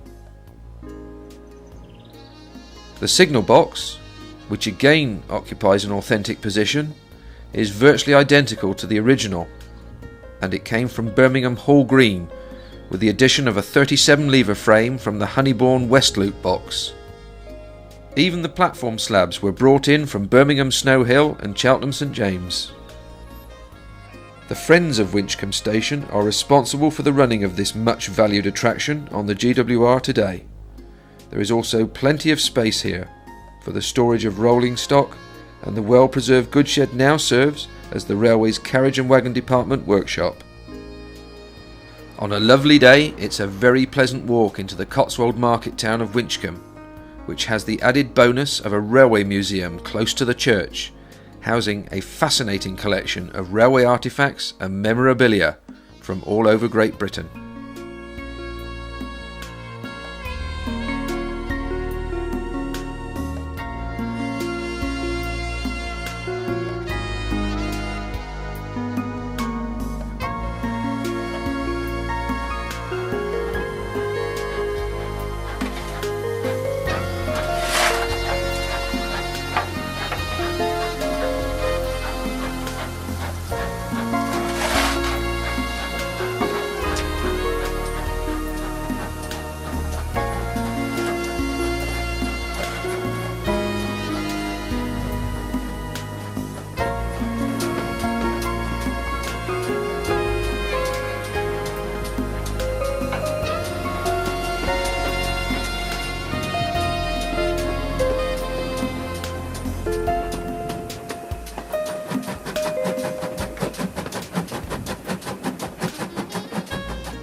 Back on board, and the landscape changes yet again.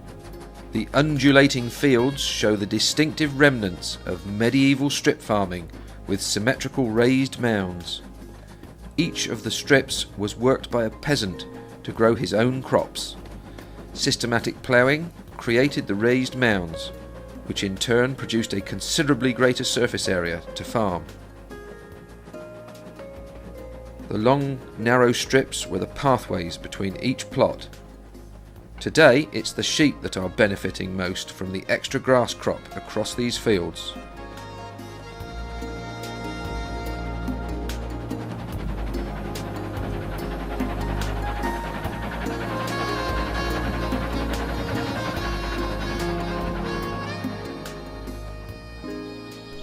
Before reaching Toddington, 3205 passes through the point on the line where Hales Abbey Halt used to stand. The slopes of the hills are still covered with fruit trees, an industry that once dominated this area, with the Vale of Evesham continuing to be famous for fruit growing to this day. The Halt took its name from the 13th century Cistercian abbey close by, where the ruins are now tended by English Heritage. There's a site museum and the charming parish church is well worth taking just a few minutes out of any busy schedule to step inside. Peaceful and uncluttered by ceremonial grandness, this little church boasts some fine medieval wall paintings, with a particularly well-preserved image of St. Cecilia in the recess of the north chancel window. Although the train no longer stops at Hales Abbey, many visitors to the GWR at Toddington extend their journey to take in this significant historical landmark.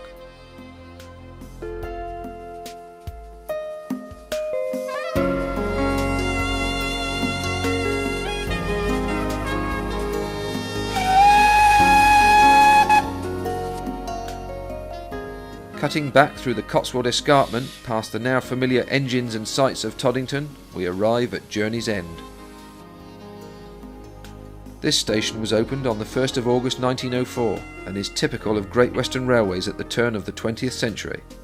An attractive combination of blue and red bricks have been used to create buildings that blend into the landscape.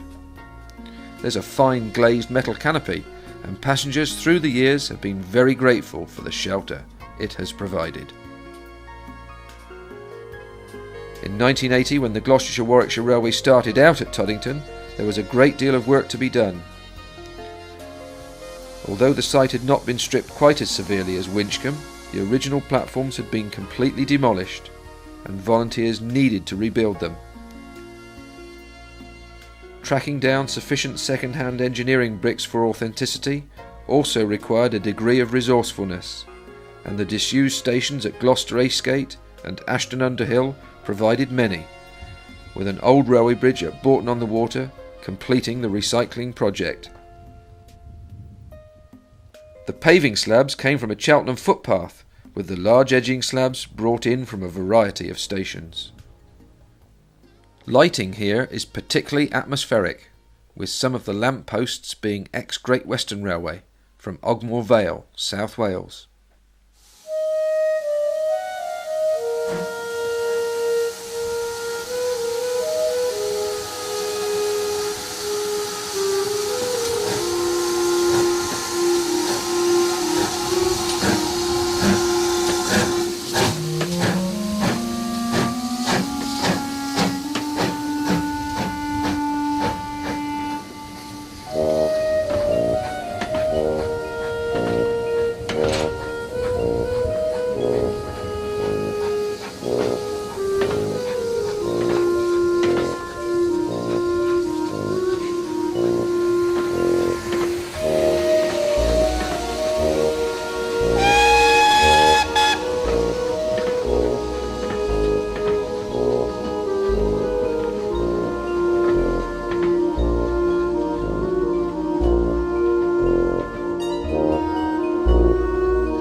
As dusk settles at Toddington, it's evident that there is something very special about the Gloucestershire-Warwickshire Railway that goes way beyond bricks, mortar, track and machinery.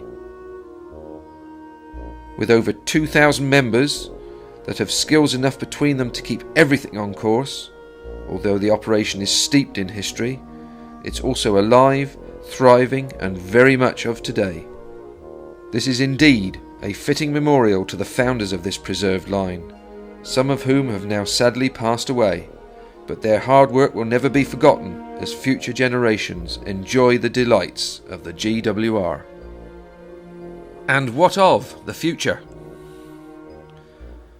Earlier on in this programme we talked about the GWR's plans, and not only are they pretty ambitious, they are also extremely achievable.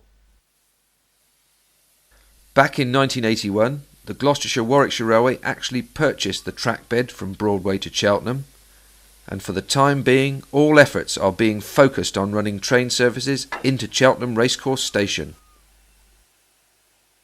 Every year, Cheltenham races draw more and more visitors to this prestigious racecourse from all over the world.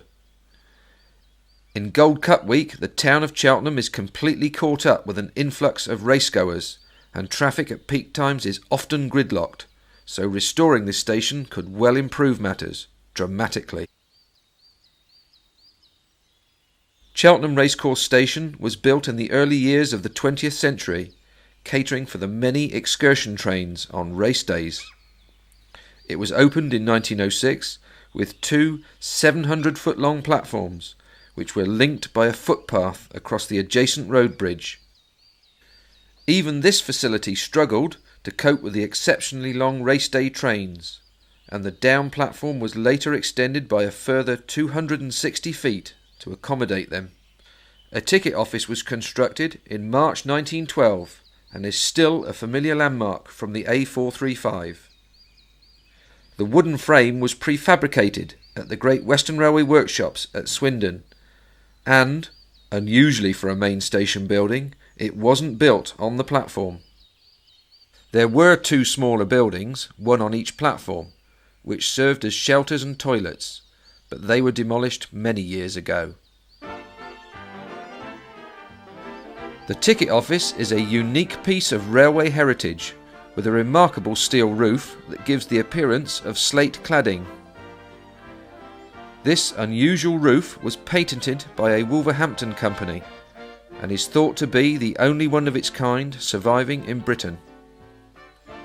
There were barriers at the entrance to the platforms, which helped railway staff to cope with the race day crowds, discouraging any who might try to board the trains without a ticket. With a general decline in railway traffic through the 1950s, the station was eventually closed on the 25th of March 1968. There were a number of occasions when BR did reprieve the station, opening for specific race days, including the 7th of April 1971, when Her Majesty the Queen used the service. Cheltenham Races has always had a royal following, with Queen Elizabeth the Queen Mother being a particular favourite. Cheltenham Racecourse Station was last in use for the race meeting of the 16th to the 18th of March 1976, with the whole line closing shortly afterwards. There is no doubt that GWR trains will again run into Cheltenham, and in the not too distant future. As things stand at the present time, a works train actually pulled into Cheltenham Racecourse Station at lunchtime on the very last day of the year, and it won't be long before steam trains will follow. This kind of resilience and determination is precisely why the Gloucestershire-Warwickshire Railway is so successful, and thoughts are already being turned to a further major project for when Cheltenham Racecourse Station is fully operational again.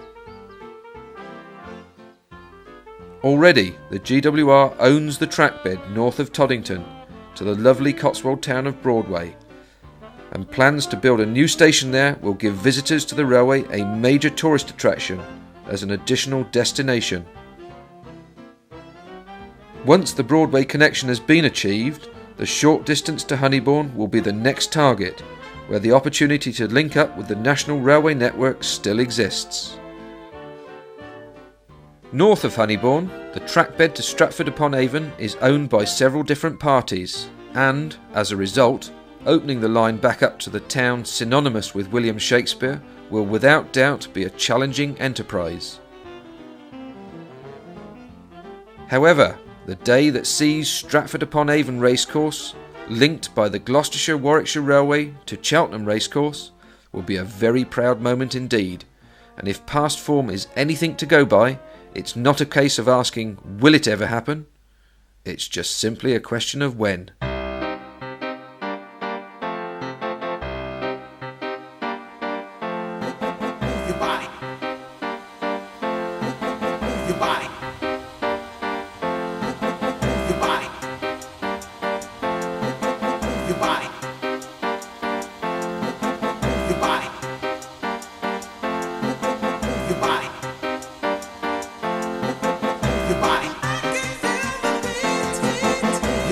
Early this morning there was an air of expectation as drivers, firemen, the station master and other officials all collaborated to get the engines running to schedule.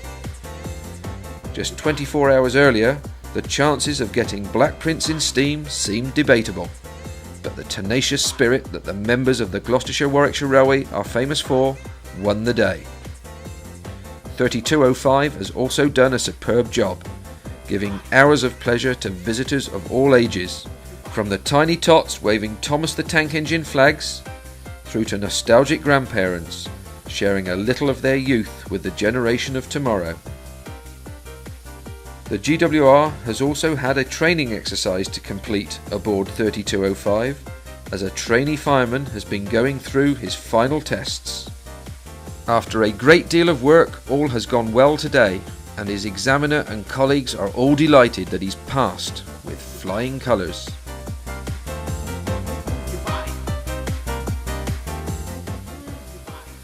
One of the most popular specialist events that the GWR holds on a regular basis is a photographic charter, which is dedicated to photographers, professional and keen amateur alike, in search of dramatic images.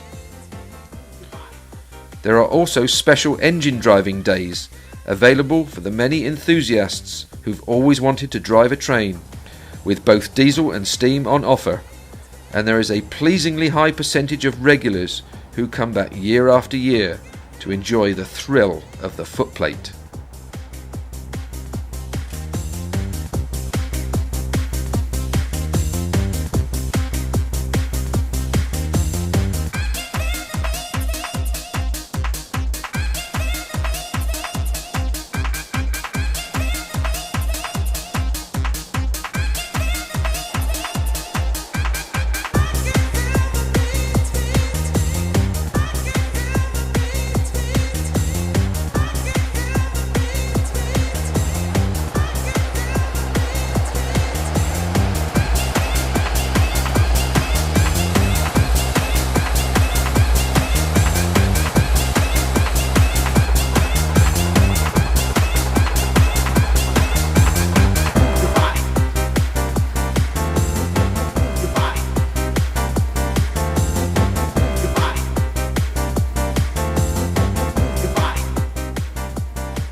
As dusk starts to close in, it's time to return to Toddington for one last, very special treat. The atmosphere has now become very nostalgic, as the lamps have been lit, transmitting a warm yellow glow over Toddington's platforms. For those that still remain, with cameras at the ready, waiting for Black Prince to return to the station, there are some fantastic photo opportunities.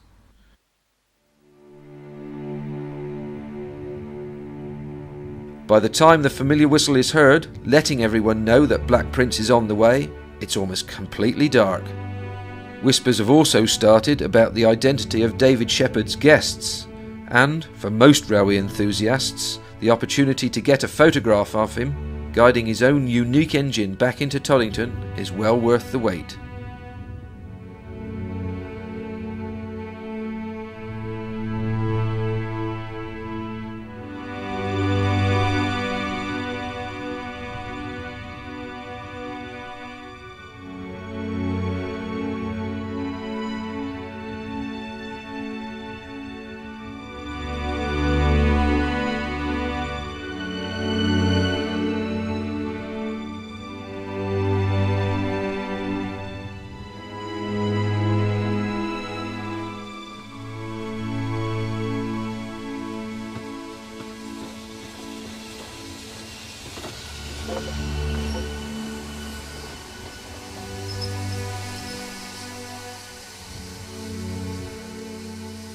The black of the engine silhouettes against the winter night sky, and the scene is the epitome of everything that is worth preserving in a steam railway. It's an image that will never be forgotten, and as the flickering orange light from Black Prince's well-stoked fire illuminates the faces of the fortunate few on the footplate, there's plenty of speculation about who might be who. But this is a private charter, and Black Prince has been a wonderful bonus for the visitors here at Toddington today, not to mention the viewers of this programme. Black Prince has done us proud, and as for the passengers, we'll just have to leave you guessing. After all, anything's possible where royalty's concerned.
This is Haven Street, a small and otherwise unremarkable village on the Isle of Wight. But many visitors will make a special journey here each year to enjoy the delights of the Isle of Wight Steam Railway. This is the railway's headquarters, and since 1966 work has been ongoing to preserve a steam service covering just over 5 miles. That not only recreates a bygone era of gracious travel, but also introduces those too young to have experienced the power of steam to the real thing. All ages will find something special at Haven Street. New generations of steam enthusiasts, often inspired by the delightful tales of the Reverend Audrey, are able to actually see trains that look like Thomas the Tank Engine and Friends in action, with more mature visitors nostalgically recalling the sights, sounds and smells of yesteryear, when today's adventure was just an everyday means of transport. But before we take a closer look at this wonderful steam railway and follow its journey the length of the line, it's well worth investigating briefly the history of the island's once extensive railway network that in its heyday boasted over 55 miles of track.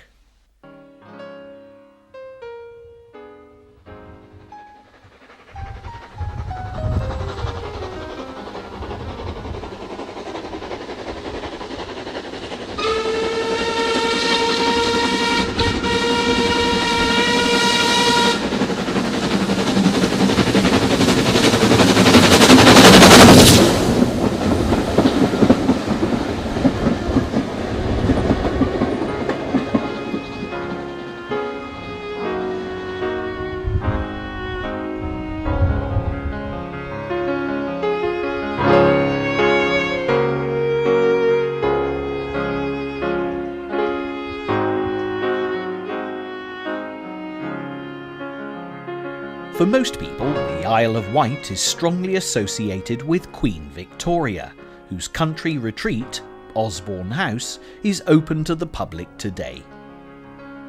The royal family enjoyed many summers here, and of course where Queen Victoria and Prince Albert led, the rest of society followed, and the Isle of Wight quickly became a popular destination.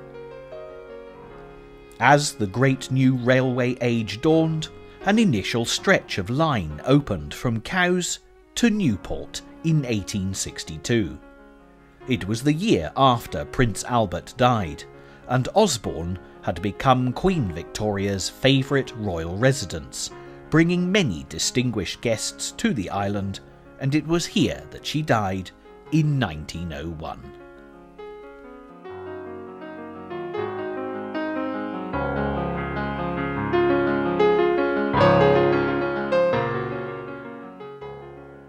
Railway progress was rapid, with the Isle of Wight Railway Company opening the Ryde to Shanklin line in 1866, which was later linked with Newport and Cowes.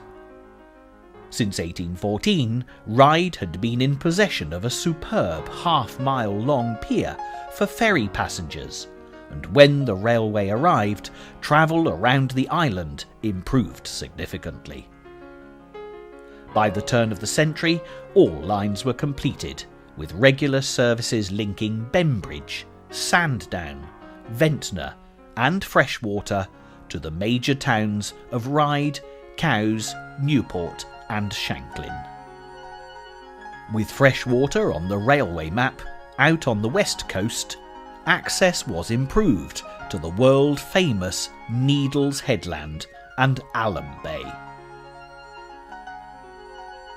This is how the railways on the Isle of Wight remained for some considerable time, with a number of different companies running the operations. The seasonal nature of the business caused many problems, and economical viability was never easy. In summer months, they needed to accommodate thousands of visitors, but in winter months, trains lay idle. Things, however, did improve when in 1923 all the railway companies were grouped together as part of Southern Railways, which continued through until nationalisation in 1948. It's hard to believe, looking at Ryde Pier today, that in the 1930s, on summer Saturdays, 36,000 passengers would pass through the station, with a train leaving every 10 minutes. Maintaining rolling stock for such a short but frantic season must have been a logistic nightmare.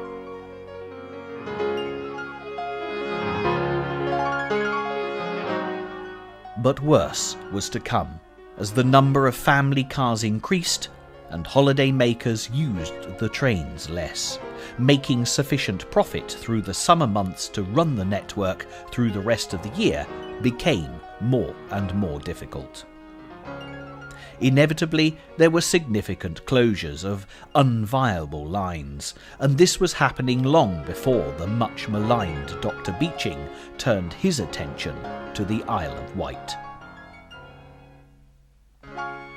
As we've already seen, today's visitors can travel in style under steam power on the section of track preserved by the Isle of Wight Steam Railway between Wootton and Smallbrook Junction. But there's also an island line still in operation between Ryde and Shanklin. If people are unaware of the history of the Isle of Wight train services, it can come as a bit of a surprise when a London Underground train pulls up to take them to their destination.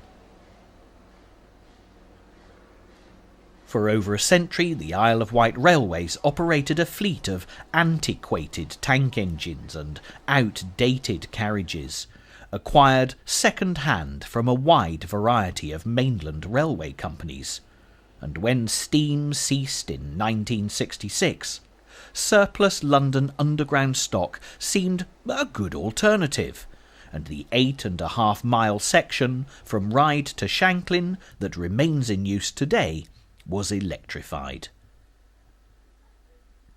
It's a pleasant journey, and although perhaps not as nostalgic as the steam railway, the underground trains have a charm all their own, delivering passengers to the resorts of Sandown and Shanklin, which will always be popular destinations.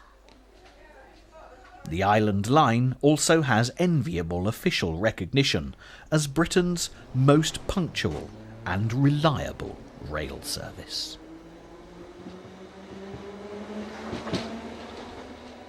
The lack of a train service through to the charming and sheltered holiday resort of Ventnor is a sad loss. This extra stretch of line used to take passengers through the 1,200-metre Ventnor Tunnel, which is now boarded up and overgrown. This was considered to be too costly to maintain, and in 1966 the magnificent arrival into Ventnor through the dramatic cliff face ceased to be.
Back to Haven Street, which got its name from the time when Wootton Creek was extended further inland, indeed making this village a haven.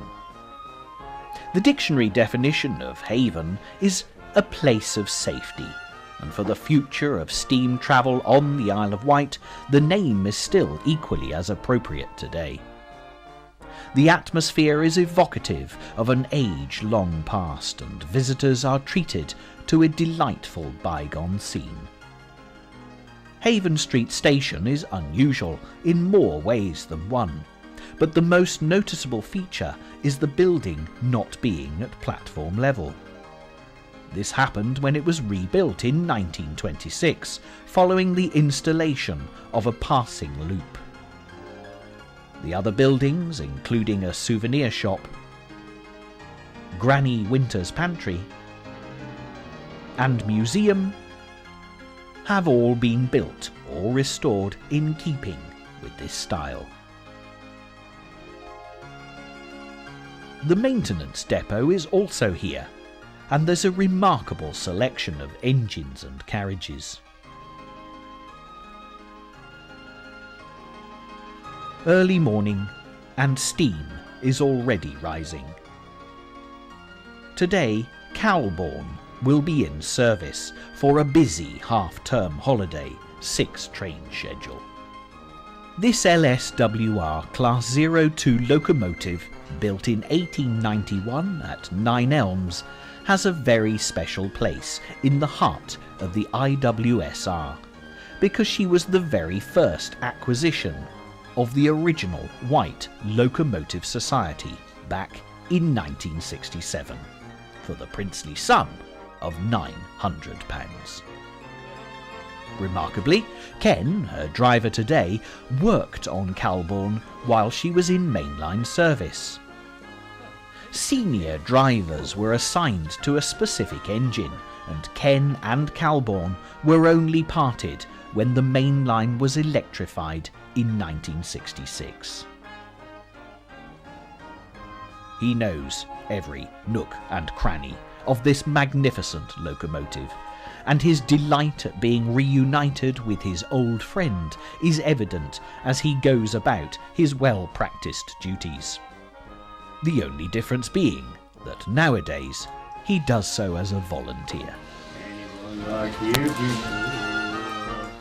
Calbourne arrived on the Isle of Wight on the 26th of April 1925, renumbered W24, and was a much-needed addition to the understocked island's motive power.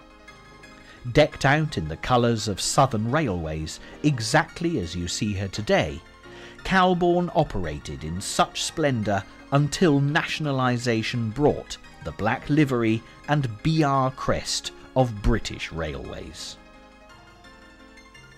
With the end of steam traction on 31st of December 1966, Calbourne and sister engine W31 Chale were retained as electrification works trains before withdrawal from service, and in Calbourne's case, purchase for preservation. Here are the great lady's vital statistics. Calbourne is a Class 02 044T, weighing 48 tons, 800 weight. Cylinders are 18 inches by 24, and the boiler pressure is 160 pounds to the square inch. Driving wheels are 4'10", and her former number before coming to the Isle of Wight was LSWR 209.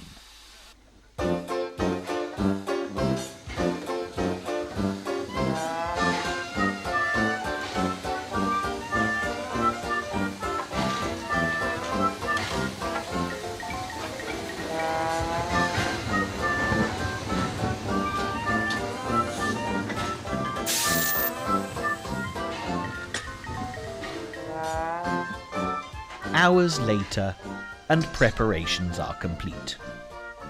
Today, a trainee fireman is being put through his paces, and it's time to get Calbourne connected up for the first journey of the day, under Ken, the driver's watchful and very experienced gaze.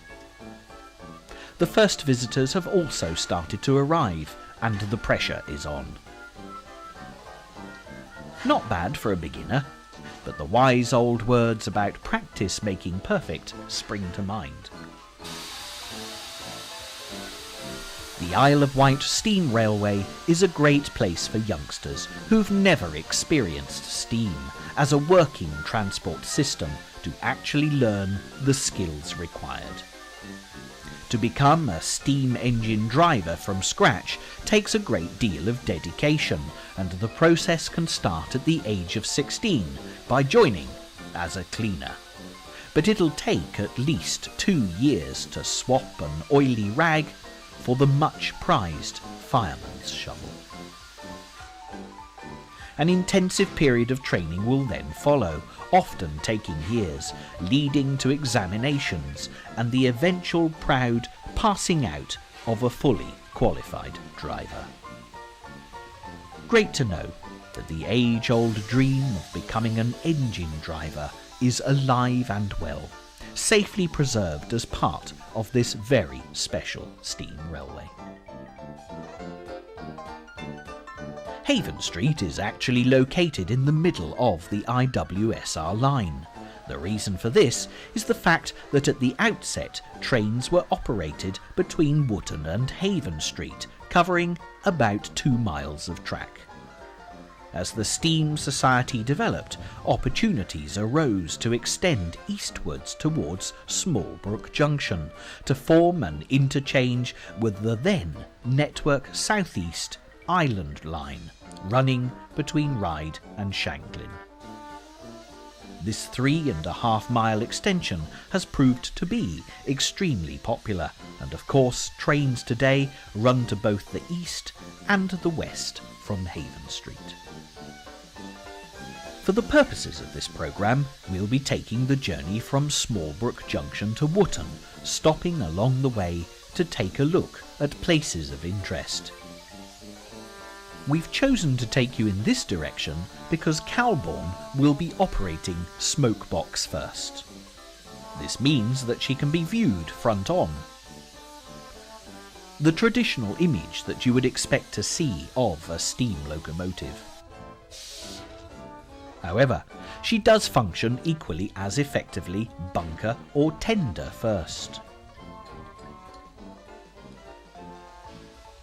On this line, locomotives run bunker first from Wootton to Smallbrook and smokebox first from Smallbrook to Wootton.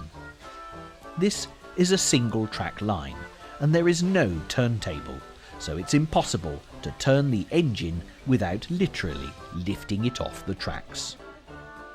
As a result, at either end of the line, the engine is uncoupled and runs around the carriages to change direction. It's great fun to watch, and the visitors thoroughly enjoy the manoeuvre. Smallbrook Junction can't actually be reached by road or even footpath. The only entry point is by train, either the Island Line Electric Service or the IWSR.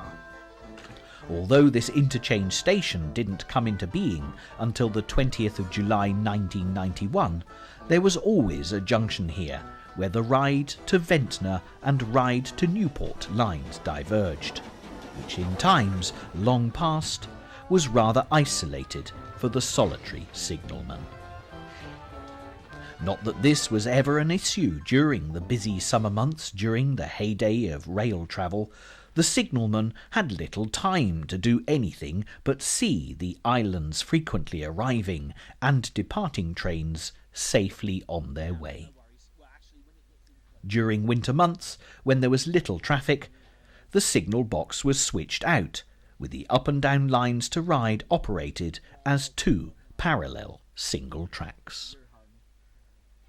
The signal box here today is not the original, but it was brought in from Dean Farm Crossing at Whitwell, which was the only level crossing on the Murstone to Ventnor West line, which closed in the 1950s. After passengers from the Island Line have boarded, all is set for the journey to begin. Because the IWSR service runs a scenic journey rather than merely a functional transport system, trains are less frequent. With visitors timetabled in from as far afield as Portsmouth, the steam service will always wait for the colourful London Underground trains of the Island Line to arrive. This is one place, beautiful as the countryside might be, that you don't want to miss your connection. An hour until the next train is a long time to wait. Once the guard has blown his whistle and lowered his flag, it's full steam ahead for Haven Street.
The bridges are surprisingly narrow on the line, and there's a very good reason for this.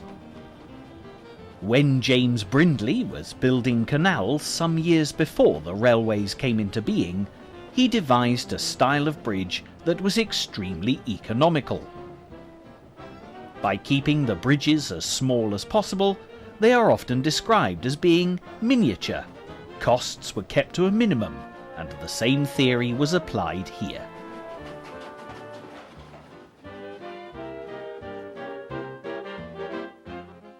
This is Ashy, an archetypal wayside halt with IWSR trains only stopping on request.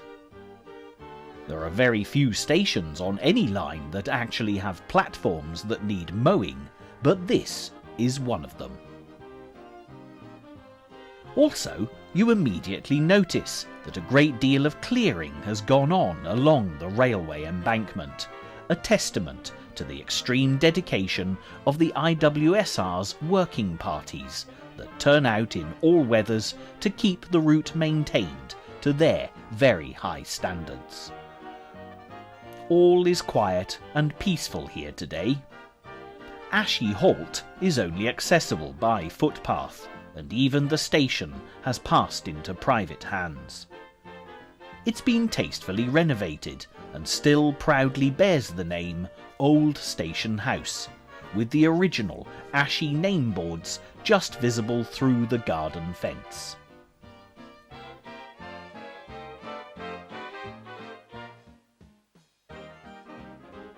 There are just 2 walkers using this service today to cover some of their journey under steam power, resting Shanks's pony for a while.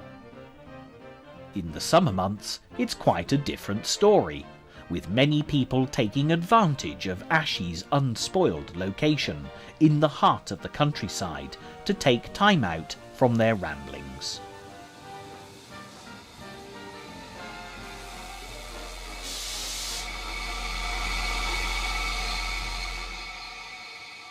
The station was first opened in December 1875 and closed completely in February of 1966. For the Isle of Wight Steam Railway, it took a great deal of time and effort to open Ashy once again in May 1993, with track needing to be located and relaid. Once the guard has given the all clear, it's a straightforward run all the way into Haven Street.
It's well worth allowing for a good long stop at Haven Street, which is basically the nerve centre of the Isle of Wight Steam Railway. The signal box is a busy place to be when trains are arriving and departing, and it's with a very well practised and experienced eye that this volunteer signalman pulls all the right levers.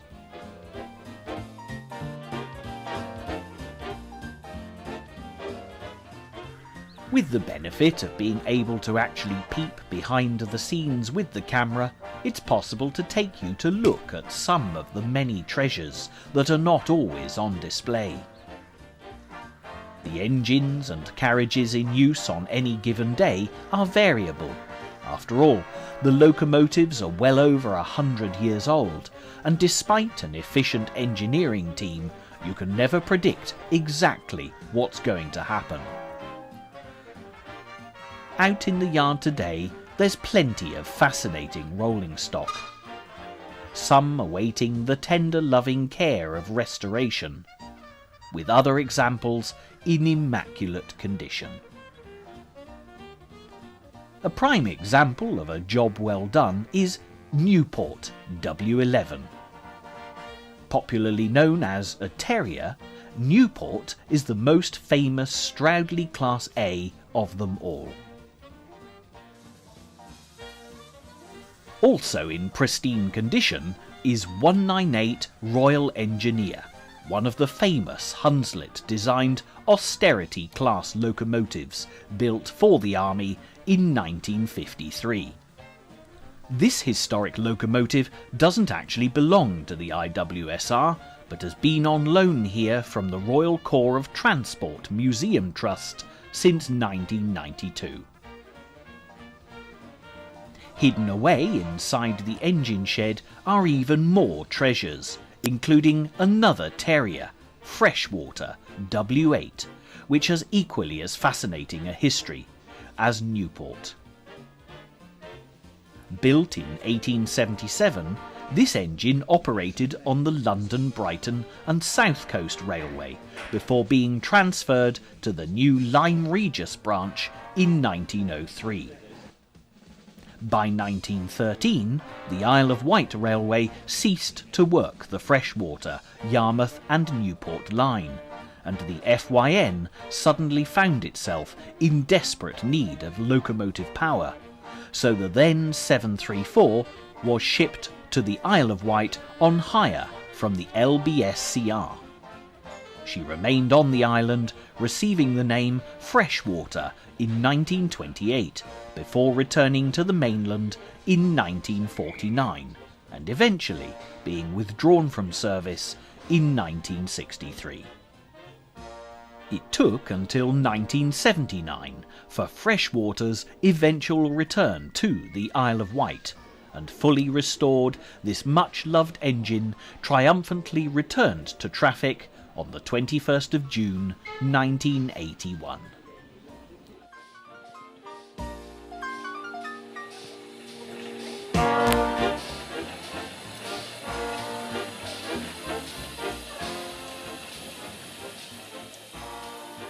There are many flourishing preserved railways throughout Great Britain, and all of them have different specialities that make them unique.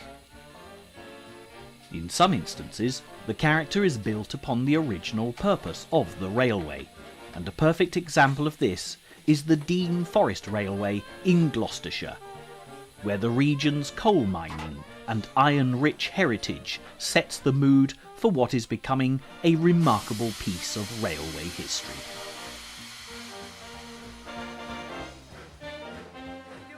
Equally of note is the Keighley and Worth Valley Railway in North Yorkshire, famous for character of a completely different sort.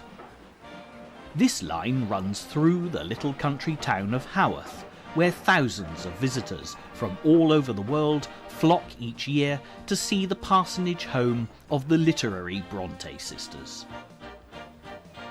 Picturesque and unspoiled, it was also the line used for shooting the feature film The Railway Children, now as much of a classic as the Keighley and Worth Valley Railway itself. So what is the real speciality of the Isle of Wight Steam Railway? As you've already seen and heard, Calbourne and the two island terriers, Newport and Freshwater, are absolutely unique. But many steam railways can boast equally spectacular rolling stock of great pertinence to their own particular lines. To find something that truly is the envy of all other preserved railways, you need to take a closer look at what the magnificent locomotives actually pull. The carriages which today's visitors are travelling in are really beautiful, and there's always the opportunity for them to really live in style by upgrading their tickets to first class. It was one of those strange but much appreciated quirks of fate that started this society's collection of carriages, and they've certainly made the most of every opportunity to improve and add to their stock since. At the very beginning, when steam transport came to an end on the Isle of Wight in 1966, it was a group of schoolboys that instigated the interest for the formation of the Wight Locomotive Society. As the name suggests, it was the rolling stock that held particular appeal, and their aim was to buy Calbourne, which had been the last engine to undergo an overhaul at Ryde Works in 1965. Their bid was successful, and a preserved steam society was born. Also available were 5 bogie carriages at the princely sum of £85 each, with a 6th to follow, and as funds were available, the deal was done. Once the fascination for authentic carriages had begun, the Society embarked on a policy through the 70s of acquiring grounded bodies of Isle of Wight carriages, and when a quantity of redundant parcel vans were purchased from BR in the early 80s, it was possible to get everything back on the tracks. Today, work is constantly ongoing, and here you can see the painstaking effort that goes into restoration. Carriages in all imaginable states of disrepair have found refuge at the IWSR, after use as sheds, garages, hen houses and holiday chalets. This photograph shows the condition that some carriages have arrived in. This particular one had been used as a bungalow at Gurnard Marsh, and when the site was redeveloped, the Isle of Wight Steam Railway was able to acquire it. Now completely restored, it has become part of the very important collection of Victorian carriages that the IWSR is renowned for. As there are Victorian carriages resting through this quieter time of the year, we've the perfect opportunity to take a closer look. By the time these carriages were built, rail travel had seen some improvements in creature comforts. In the early days of the railways, even a first-class passenger had to sit in a construction based loosely upon a horsebox. In darkness, the only light was by means of a smelly oil lamp, and there was no communication possible with the next carriage or even the guard. Alarm cords were only fitted after a murder had actually been committed in a railway compartment. Second-class carriages usually had roofs, but no enclosed sides, and third-class passengers often travelled in open trucks that not only lacked roofs, but also seating. However uncomfortable this new form of transport might have been, it did little to deter the early travellers, and railway mania quickly swept the length and breadth of Great Britain. There's a real feeling of nostalgia as you enter these carriages, with polished woodwork and authentic upholstery helping to take visitors back in time. Even the smell is unique, and for the volunteers who have put hours of work into restoration, the evident appreciation of the travellers on the line is reward enough. There is, of course, a distinct royal connection with the railways on the Isle of Wight, and this lithograph of Queen Victoria and Prince Albert in the royal carriage of 1844 is of great interest when looking at the layout of this carriage. Although later, and nowhere near so grandly decorated, you can see the principle of closing off a small section at the end of the carriage. Here it's used as a first-class saloon, but it would appear to have been an ideal arrangement for members of the royal staff back in 1844, leaving a delightful sitting area for the Queen to entertain guests. Travelling around the Isle of Wight, it's well worth looking out for railway carriages still being used as sheds, beach huts and stores.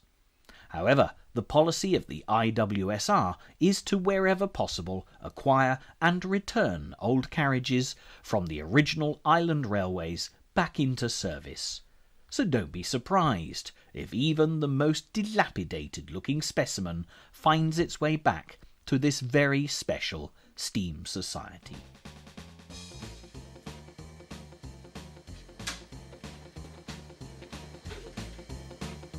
As the day goes on, more visitors arrive to enjoy the delights of Haven Street. One treasure that's always attracted attention is this sympathetically restored fire engine. Belonging to one of the Society's members rather than the IWSR, many years of devoted care have been lavished on this Bedford TK water tender that was first registered with the Shanklin Fire Service in 1966. Although restoration is constantly ongoing, this vehicle is still fully operational, and as her owner is a serving Isle of Wight firefighter, in case of emergency, you couldn't ask for a better team. Time now to take a final look at Haven Street as Calbourne prepares to depart for the last stretch of our journey to Wootton. From this angle, it's certainly an impressive sight. Restoration work has been so successful that it's hard to tell which fixtures and fittings have been brought in and which are original.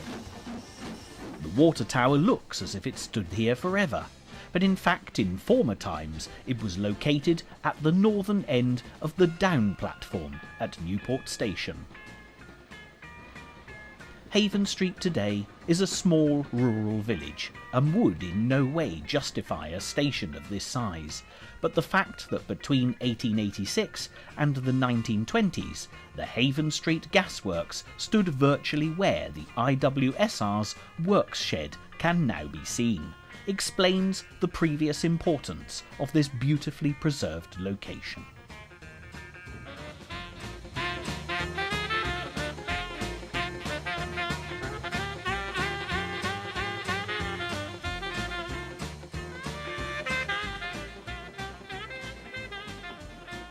One of the most noticeable elements that you'll see as you ride this line is the abundance of foliage and natural habitats, even at this late stage of the year, that covers the well-tended railway embankments. Because the IWSR runs a limited rather than a busy commuter service, there's plenty of opportunity for wildlife to flourish. Badgers have always lived along the line, and their telltale sets are clearly visible, surprisingly close to the tracks, and for bird and butterfly spotters, the summer months are an absolute joy. This last part of our journey does see a slight change in the landscape, as there's an increased woodland scene, and for many walkers, the nearby Firestone Copse and Parkhurst Forest are popular destinations.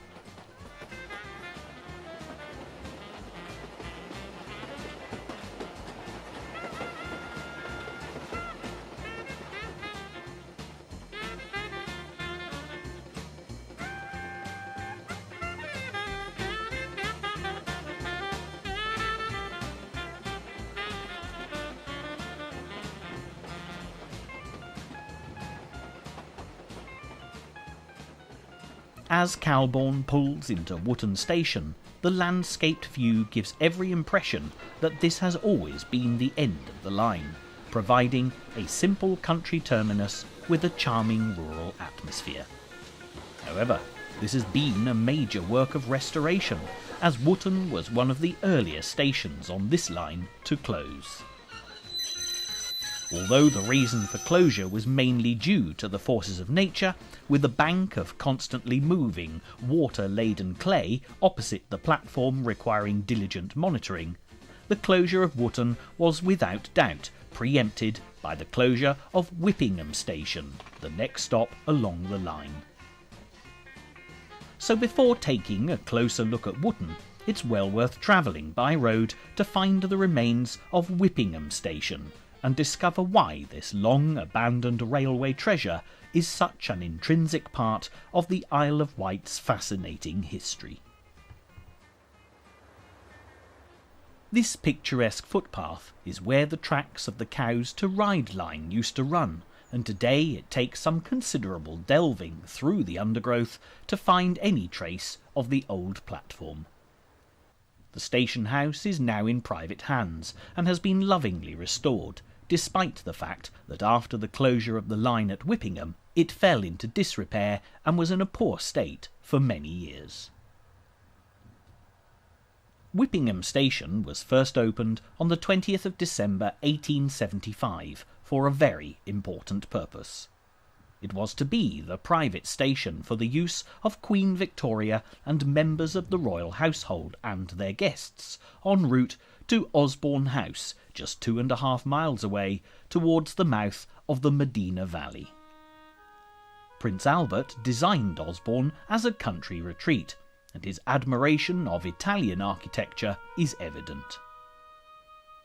The great lady described it as a place of one's own, quiet and retired.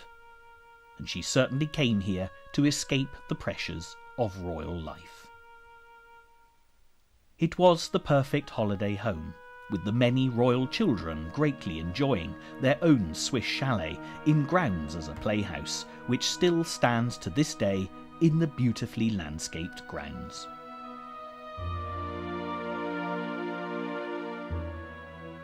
Queen Victoria's preference for the Isle of Wight did much to establish the island as a popular holiday destination, and there's a Victorian atmosphere much treasured in many resorts.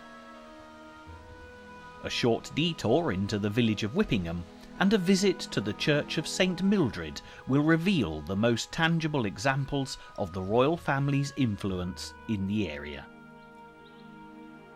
Typical of the Victorian era, the church is a mixture of mock medieval and Victorian Gothic.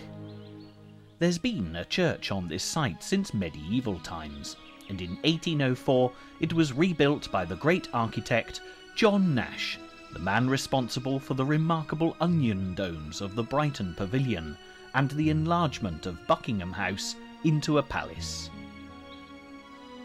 When St Mildred's was selected as the royal place of worship, being the closest church to Osborne House, Nash's handiwork was completely demolished. This may have been because of the architect's close association with Queen Victoria's uncle, King George IV, whose drinking, gambling and clandestine liaisons would most certainly not have amused his morally upstanding niece. Equally so, the church just may not have been grand enough, and some of the features of this replacement building are remarkable, if a little over-ornate. The squat tower is adorned with 5 pinnacles, and a brief tour will reveal a number of royal tombs and memorials. This lovely iron cross marks the grave of Prince Louis of Battenberg and his wife Princess Victoria of Hesse, a granddaughter of Queen Victoria. They were actually parents of Earl Mountbatten of Burma and are the grandparents of Prince Philip, Duke of Edinburgh, and as such might well have been buried with greater pomp and circumstance, but for royalty and commoner alike, a more peaceful resting place would be hard to find. Opposite the church is a row of almshouses worthy of mention, built on the orders of Queen Victoria in 1880 to provide accommodation for retired royal servants from the Osborne estate. After Queen Victoria's death, Osborne ceased to be a favoured royal residence. For her son, King Edward VII, the Isle of Wight was rather isolated for his more extravagant social tastes, and he gave Osborne to the nation as a memorial to his mother, and so it remains to this day. When royal visits were no longer a part of Whippingham life, the station was opened for use by the general public, but by 1953 it was closed on economic grounds, with Wootton also closed at the same time due to maintenance costs. Time then to return to Wootton and see the fine work the Isle of Wight Steam Railway has done to revitalise this station at the end of their line. Despite the fact that the booking office and signal box appear to have always been where they are today, it's very definitely not the case. The signal box started life with the Freshwater, Yarmouth and Newport Railway and was moved to Freshwater in 1927, where it remained until that station's closure in 1953. After some years being used as a bus shelter, it was returned to its intended occupation here at Wootton in the early days of the preserved railway in 1987. The 8-lever frame which replaced the long-lost Freshwater workings is part of that from the old Shanklin signal box. The booking office was carefully dismantled at its original location on Ryde Pier and was rebuilt here at Wootton. Combine these elements with the fine collection of preserved wagons parked in the engineer's siding, and you have an air of years gone by that epitomises the very essence of the Isle of Wight Steam Railway. As our journey today comes to an end, as Calbourne runs around to return the delighted passengers back to Haven Street, a view of the future is as vital to the survival of this preserved steam railway as the living view of the past. Ever since the dawn of the railway age back in the 19th century, nothing has ever stood still for long, and as this programme has shown, the IWSR is no exception. From the fulfilment of a schoolboy's dream to preserve Calbourne, a very successful railway company has evolved for visitors from all over the world to enjoy. It's often been said that in the early days of railway development on the Isle of Wight, the heart rather than the head ruled strategic planning, but this can never be said of the IWSR. There are an abundance of devoted members volunteering their services to breathe life into this wonderful railway. However, an experienced business team has also been brought in to oversee the management of these unique resources. Although perhaps unpalatable at first, a constructively critical eye was cast over the operation and a business strategy put into place that would ensure the continued asset of a steam railway on the Isle of Wight.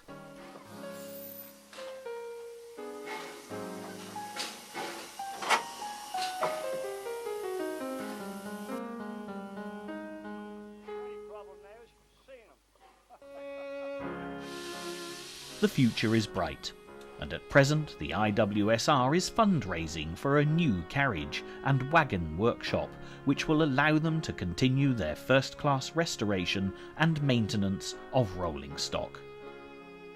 Also looking long-term, an extension of the line into Ryde St John's would be the stuff of dreams. Not only would Smallbrook Junction, which lacks vehicular access, be relieved of responsibility as the end of the line, but also a central location in the popular seaside holiday town of Ryde with plenty of parking and other conveniences would make the Isle of Wight Steam Railway an even greater attraction. It may seem an ambition that is a long way from even being attempted, but you can never tell. With the kind of hard work and dedication that we've seen today, anything's possible. But for the time being, let's settle for watching Calbourne and her coaches disappear off into the distance, last stop Haven Street, at the end of this truly remarkable day, experiencing the power of steam on the Isle of Wight.